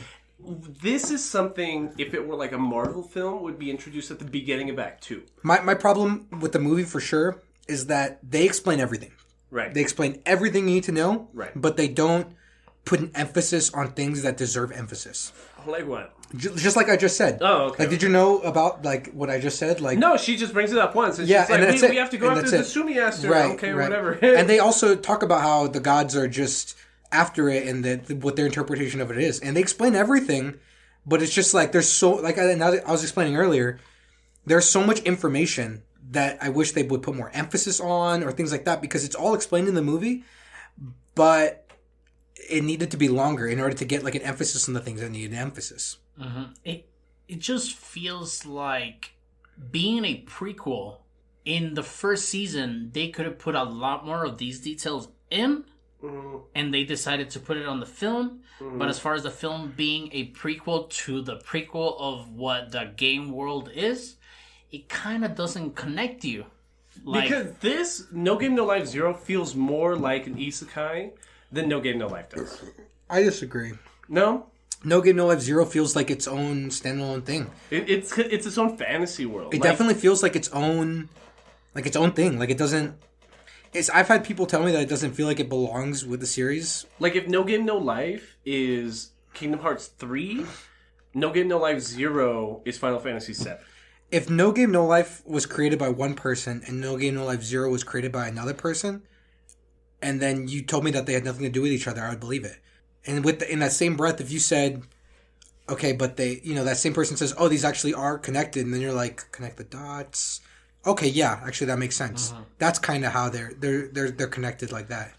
And it's totally like it's that Buddhist reincarnation kind of feel though, because Shuvi and Riku kind of have that Sora. That's another thing. And Shiro kind of vibe. This is where I have a problem because it's two different worlds. No, it's the same world. No. Sora and Shiro came from Earth. Okay. You know what I'm saying? I get what you're saying. And when it comes to like, and I get it. No, they definitely seem like the same person in the whole Buddhist reincarnation things. But I'm like, does this translate to every other world? That's another thing I was talking about. They don't put emphasis on the things that deserve emphasis. Like, I wish they would talk a little bit more about how Sora and Shiro were reincarnations of Shuvi and Riku. Because almost Shuvi and Riku, they have like this prophecy to them. And Sora and Shiro have that prophecy to them. But like then again, as I'm watching this, I'm like, they're from two different worlds. It doesn't really make sense to me. But yeah, like Jacob was talking earlier though, like even Riku's sister Karun is totally staff. Like we even get Jabril in this. We get Kurumi's, and it's like the same kind of plot. Like they start gathering project stakeholders, if I can use some PMP talk here. So they're like, oh, we got to get the elves on our side. So we get it's that same chick from the season. It's Phil, isn't it? No, it's or it's her ancestor. Yeah, it's I can't remember her name right now. They call her so she has a pseudonym that she goes by, so that way people don't know her. But then she has a real name. Raphael, Hulu, Emir, Looney, Dink, Nivarilin. Oh, it's Zell, isn't it? No, that's Nona, which is the one that is Kurumi's. Like, it doesn't matter. It doesn't matter. But like, it's doing that same kind of thing where it's like gathering like different stakeholders from the different races. It's like, hey, we're trying to stop everybody. We're trying to get everybody together. And this is where the game aspect starts coming into it. Is Riku starts challenging people to games, even if they're like poisoning him at that same time. He's poisoning himself. Right. So he goes into this elf hangout to meet one of the chieftains of like the elf civilization or whatever her title was. So his goal, his underlying main goal is to protect all of humanity. Right. Make sure that they don't die. And so what he's trying to do, he tells, easiest way to say it, he tells the elves about the dwarves' plans, he tells the dwarves about the elves' plan. But what kind of they don't know. Her name is Think. What kind of they don't know is that Think Nirvalin. Not Jabril. The Flugel have their own. So think of it this way: the elves have their own catastrophic weapon, and then the dwarves have the E-bomb, and then the Flugel have Heaven Strike, which is kind of like their own E-bomb. Their own E-bomb, but it's more powerful than both the other two combined. Their sun, right? Soul or whatever. It's just a god strike, basically. Yeah. Mm-hmm. And so his goal is to, if I tell the elves about this and I told the dwarves about this, then they'll move their forces out of where the humans are staying, and it happens. It works out that way. And Riku, he gets fucking like gangrene. So he ingests something called black ash, And it's basically like an anti-magic, anti-everything kind of thing that makes him kind of impervious to anything. But Black Ash is very poisonous. Yeah, it's like it'll mess up asbestos. It messes up anybody from humanity all the way down to elves. We forgot to mention they get married. Oh yeah, they start living out by themselves in a cave when like they evacuate the rest of humanity before their humanity. To a lowly. He marries Shuvi. It's because like that makes me think like it's even more of like that loser nerd kind of thing because it's like, oh, I've never really dated a real girl before, but the minute I fall in love with a robot who I can't actually procreate with, if something like this existed in my world, she would be mine. Exactly. Right. I hate nerds. You know exactly what I'm saying. I can't stand nerds. I own an anime show. I hate these fucking nerds, bro. And that's the thing, is that it's meant to be the super sweet thing. So I know I'm being facetious because it's like they invite Corone. The whole scene was very touching. Yeah, it was very wholesome and very touching. Like they even exchange rings. They really have like a connection, vows. Yeah, they have written vows. Yep, Corone already knew, but she uncovers Shuvi's identity, that she's an ex machina, and she still accepts her into their family. Riku was an orphan that was taken in by Corone, and she was always raised as Corone's younger brother. In the wedding ceremony, Corone gives Riku her last name. Yes. Which in turn gives Both Shuvi her last name because it's a marriage. You know what I mean? And right then, I was like, I'm making fun of it in my head. I'm like, this fucking nerd's marrying a robot. What a fucking virgin. He's marrying his sex doll. What a fucking idiot. And then, like, once Corone goes into, like, she hands them a gem, which has, like, their family name on their back, and it has all three of their names. I'm like, I'm just like, I'm not crying, you're crying. I'm just drunk on my couch 3 a.m. on a Friday, Remember how we didn't talk about this on here, but I told you before that one of my favorite anime is Plastic Memories. Right. I still have no idea what it's about. It follows a little bit like that. I highly recommend. It's one of my Plastic Memories. We'll keep that in mind, right? It's one of my favorite anime of all time. And so it follows a little bit what you're saying with the robot and the nerd. But like after this point forward, like that's when he gets like the Black Ash poisoning and all that, and like this woman, his ex machina, is like tied to him. Like she cares for him deeply. Like she's lost in the sauce. She's fallen for the experiment. She went in here trying to figure out the secret of the human heart, and she developed a human heart and developed human empathy in the process. I mentioned it earlier about how I think the human heart is very powerful. They talk about it in the movie, but I believe this strongly in real life, that the human heart... Yeah, so we talked about this earlier about the human heart and how I believe this strongly in real life, but in the movie they talk about how Shuvi, which is an ex machina, a machine, is moved and I wouldn't say manipulated, but she's moved by Riku's human heart. Groom, mostly. And she grows... Well, I wouldn't say that either. Don't put it like that! You make her sound... I'm like trying to stray away from the pedophilia, and so you immediately go there? And so she basically... She says that she gets her own heart. It's the heart that Riku gave her. And like I mentioned, I believe that strongly about real life too. You know, our human heart is very powerful. Our human heart is able to do things to other people or other... I hate when anime makes me feel things. Yeah, and so you have, even if you have pets, let's talk about it in the pet form. Your heart and your love for your pet is going to impact your pet and how much your pet loves you. And he's going to love as much as you love. And it just goes to show how much you love someone else. If you love someone else enough, it's going to impact them enough to where they feel your love and they could possibly more than likely love you back. But it doesn't always work that way. So Riku's pet, Shuvi... No, I didn't say that. Riku's pet, Shuvi, who he groomed to be his wife, even though she's a lowly. Hey, we're going to edit this out, right? Did a death battle against an angel of destruction. Okay, so... She's doing some intel. So what they're trying to do is they're trying to... Remember I mentioned earlier how Ex Machina have the ability to replicate any attack that's done and then multiply, take it 10% of it and shoot it back. Right. So what Shuvi is doing is she's planting all these devices into the ground. So if a attack happens, that it can be reanimated or redone, repurposed. There you go. Ooh. So I know words. They have a plan set out where they're going to put all these devices around a certain point. They're like batteries almost. Yes. So she's almost done, and that's when she gets caught by Jabril in the movie. I love Jabril. And Peter right here. we talked about the difference between one I mean, 16 to 14 to 10, right? Right. Let me give you some perspective. So Jabril is exceed rank 6.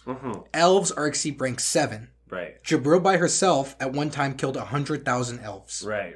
That's the difference between 6 and 7. Feel like in the actual anime Despises her. Yeah. despises her Yeah. for exactly that reason. It was just like So elves are 7th rank. Yes. Fugals are 6th. 6, yeah. Ex Machina's But 10. the difference between 6 and 7 is so large. It's ridiculous. And so we have an exceed rank 10, an Ex Machina. Basically, she comes an exceed rank 6 stumbles upon an exceed rank 10. And Jabril is just like playing with her. She's Yeah, she- like, ooh, look what I found. But this fight is fucking lit. It's great. Bro. It's a great fight. You're not expecting it because you watched episode 1 through 12 of the anime and you're like, okay, whatever. Like it's stylization, but there's not a lot of animation quality. Like, sure, the background's flush, the character modeling's fine. Because there's nothing It's colorful. There's fast-paced. nothing in motion. Right. It's all games. It's all games. It's all mind. Yeah. All of a sudden, they learned how to animate a fucking like $1 million fight. All of a sudden, because like Shuvi versus Jabril is like one of the best animated things that must have come out in 2017. Yeah, it's beautiful. It looks amazing. It's crazy. It's so because all of a sudden it starts turning into like the end of Final Fantasy 13. It's like a god the size of a planet against another god the size of a planet, just doing fucking laser battles against each other. And just like Ex Machina fucking Shubi, right? She's like, oh shit, I need to get the fuck out of here. And she tries to evade her. But Jabril being 6th ranked I've in said her it. race. Angel of Death. They're literally angels of death. She's just like, ooh, not only are you Ex Machina, but you're a outcast Ex Machina with thoughts of your own. Right. And she's not even one of the fighter Ex Machina. She's one of the like scouts. Yeah, the ones that gain information. Yeah, And she's just playing with her, and she was getting her limbs stirred apart. And that's why like Shuvi had like the batteries put out so that she could like try to like transmute her power around like a given radius. It reminds me of in One Piece there's a character with like the room fruit. I can't remember the fuck the fruit's called, where he can create a room and everything in that room he can manipulate all at once. It's kind of what Shuvi was trying to create. like Jujutsu Kaisen, when they make like the yes, what is that called in Jujutsu Kaisen? the environment ball sphere. They thing. put somebody in their own spiritual like zone. Yes. And then they have full like influence over this given zone, and they can just like throw magma in your fucking face, or shove, or just crush you with the force of gravity, or whatever. And that's kind of what Shuvi was trying to create. But again, Jabril. So she was trying to create it, but not for Jabril. She's trying to create it for a different reason. Well, she's also reaching out to the hive mind in the same instance. Like she gets like So she only reaches out to the hive mind when she realizes that her death is imminent. Mm-hmm. She realizes it's over. I have to relay all this information. The dialogue made me think that she knew she was going to fail at a certain point, and she was like, "Okay, it's time. Now I reach out to them." Maybe I'm misinterpreting that. No, you. I mean, that's a fair way to interpret it. Because like she's like, "Okay, my arms just got blown off. Like it's time." Hey, hive mind. At that point, yeah, she 100% knew she was going to die. But I thought you meant like before. No. When she left Riku. I think it was like pre. Yeah, when she left Riku, because remember Riku said, "Don't let go of my hand." And she's like, I'm sorry, and she lets go after he falls asleep, and she goes to complete the mission. Right. And it's great because the hive mind like answers her call, and it's just like, no, you were disassociated because you had some troublesome thoughts. He calls her defective, and we kept transmuting errors every time we tried interpreting your data. basically so all your data and all of everything about you is defective. Basically, is what the hive mind says. Right. So then, like, she stays. Like, I keep I keep relating it to a phone because that's how it feels. So, like, she stays on the line with the hive mind while getting her ass kicked. And she's trying to, like, tell the hive mind everything she's learned about the human heart. So she has this internal struggle that the hive mind is able to hear all of, where she says, one part of her is trying to convince the hive mind to take her information, and the other part of her is trying to... These are mine memories. These are mine. Like, you don't... This is my these love are for mine. Riku. Yeah, you can't fucking have this, you can't bro. have it, exactly. And so that's where her internal conflict is in. Meanwhile, a hive mind is listening to all of it. And that's data that I can't have? And that's ultimately where the hive mind decides, all right, you're defective, but your information is useful.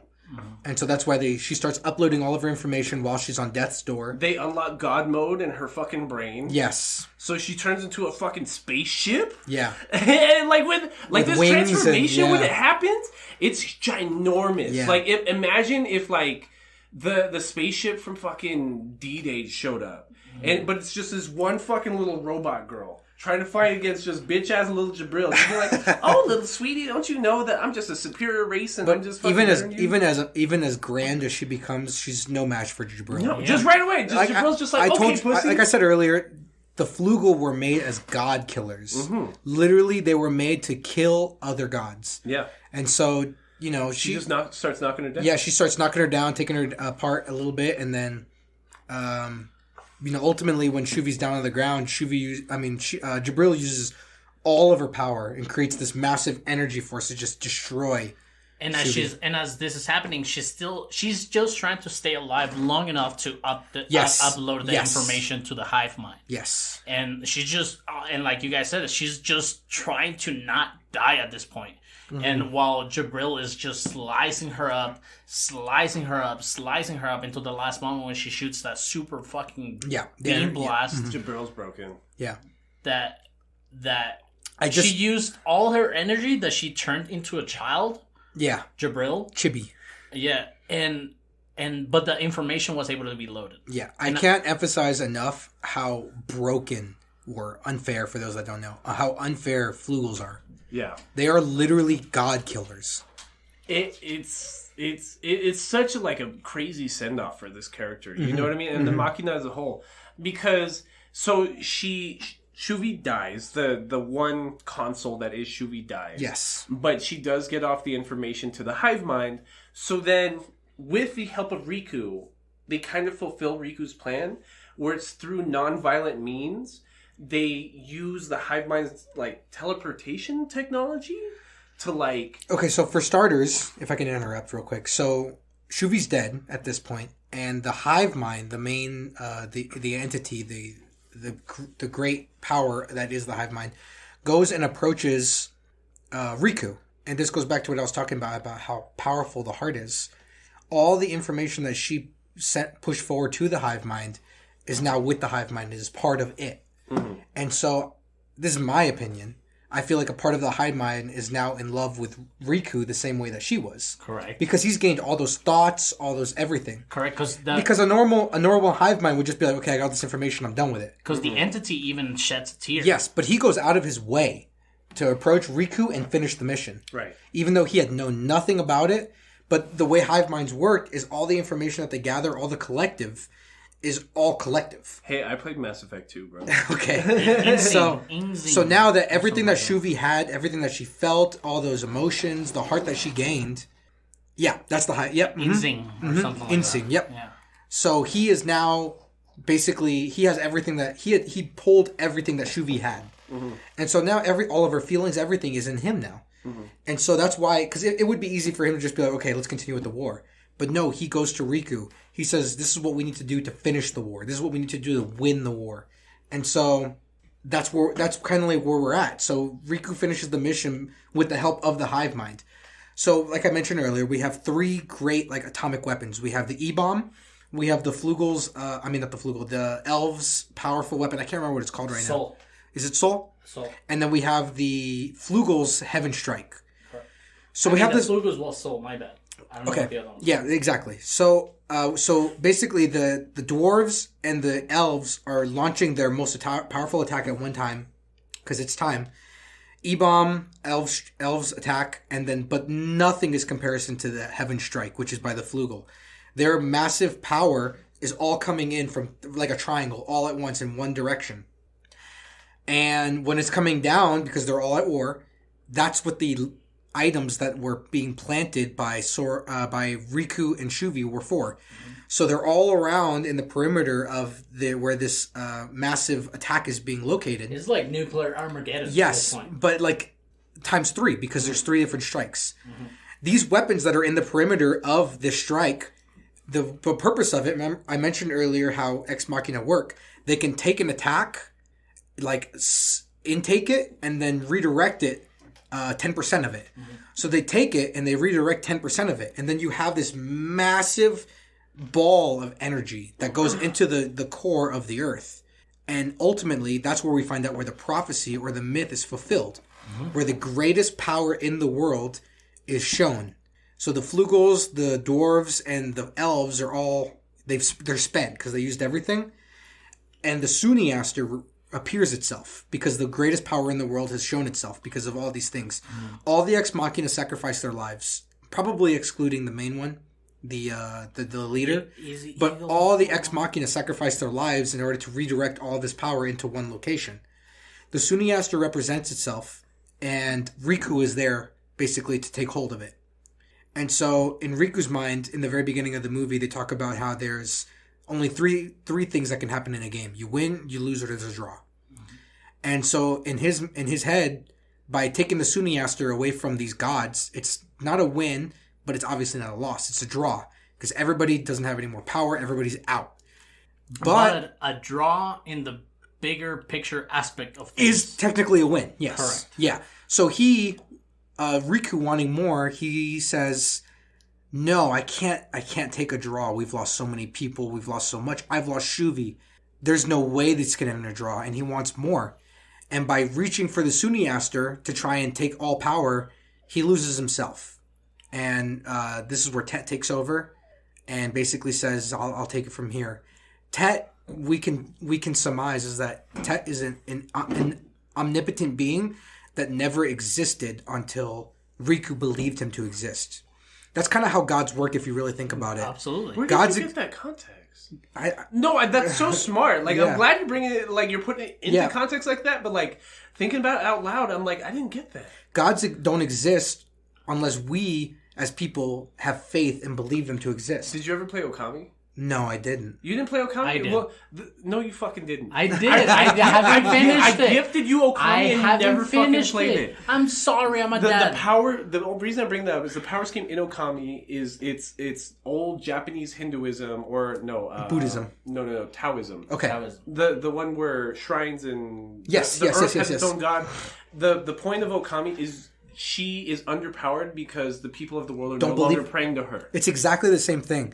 Where gods have it bases the ideology that gods hold their power based on how many people and how much people believe in them. It's like Elf. And so Tet, it's like Elf. It's like Santa Claus. It is like Elf. Where Santa Claus is, he's weak because people don't believe in him. It's kind of the same concept. Tet was never a being that existed until Riku, who believed that he was playing against a god of games early in the movie. But then Riku's feelings and emotions interfere to this draw. Yes. He wants the win. He wants more, yes. Yeah, he wants the win. He doesn't want the tie. And I can't say I blame him at all. No. I mean, no, because he does take it, but he immediately regrets his decision because it's just oblivion. It's just... Right. And so Tet takes over and the only reason Tet exists is because of him. And then Tet takes over, takes the Suniaster, and it ultimately leads to what we know as No Game, No Life. Excellent movie. I like the movie more than I like the main series, and maybe just because I'd seen the main series already. A lot of people feel that way. It maybe because like this past week, like the main season did not have that wow factor. Like when I first watched it, you know what I mean? Like that first bit of stylization. It was made. The series was made with an intention of a season 2. Right. Exactly. And we just never got it. Yeah. Right. But like the movie as a standalone, once you make it to the Jibril fight scene, you're just like, oh, fuck, this is worth it. Yeah. Oh, like, you're just fucking nutting everywhere. Oh, my God, this is the greatest thing I've ever seen. But then the movie, now that we talk about it, puts a lot more, like, weight to the first season, which I love. And this was a great fucking discussion. Yeah. Thank you for coming, Jacob. We appreciate you so much. Thank you for having me. Maybe we'll get you back once we watch, Plastic Hearts, whatever? Plastic Memories. Plastic Memories. Yeah, we will. I love Plastic Memories. I'm a big Attack on Titan guy, so... It's because we have people for Attack on Titan. Like Attack on Titan's very mainstream, but it's one of the few anime that's very mainstream that lives up to its hype. That's what I'm saying. We have our girlfriends for Attack on Titan. Okay. Like, no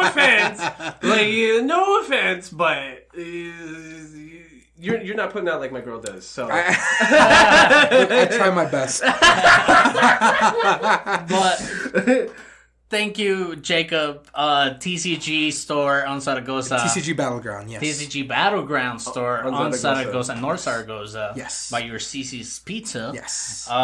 Thank you, man. Would you like to plug anything? I know you have an Instagram. I do have an Instagram. It's just at TCG Battleground. The Facebook is facebook.com/TCG Battleground. Hell yeah. Yeah, that's really about it. And with that, nerds, that was episode 70 of Between Nerds on No Game, No Life. Drew, do you have anything else to say? No, but at the end of this episode, I do want to remind everybody about our plugs.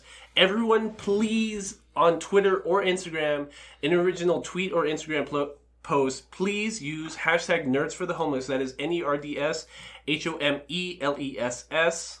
An original tweet or Instagram post. I think I spelled Nerds for the Homeless wrong. I think you forgot 4 though. I forgot but it's, 4. It's all right. Please use hashtag Nerds for the Homeless to be automatically entered into our November giveaway. You can win something free at the end of the month. We will randomly select one user, and for every like and retweet an original tweet or Instagram post that uses hashtag Nerds for the Homeless, we will be donating to the OC of the Homeless here in El Paso. Absolutely. And with that, nerds, this has been Between Nerds.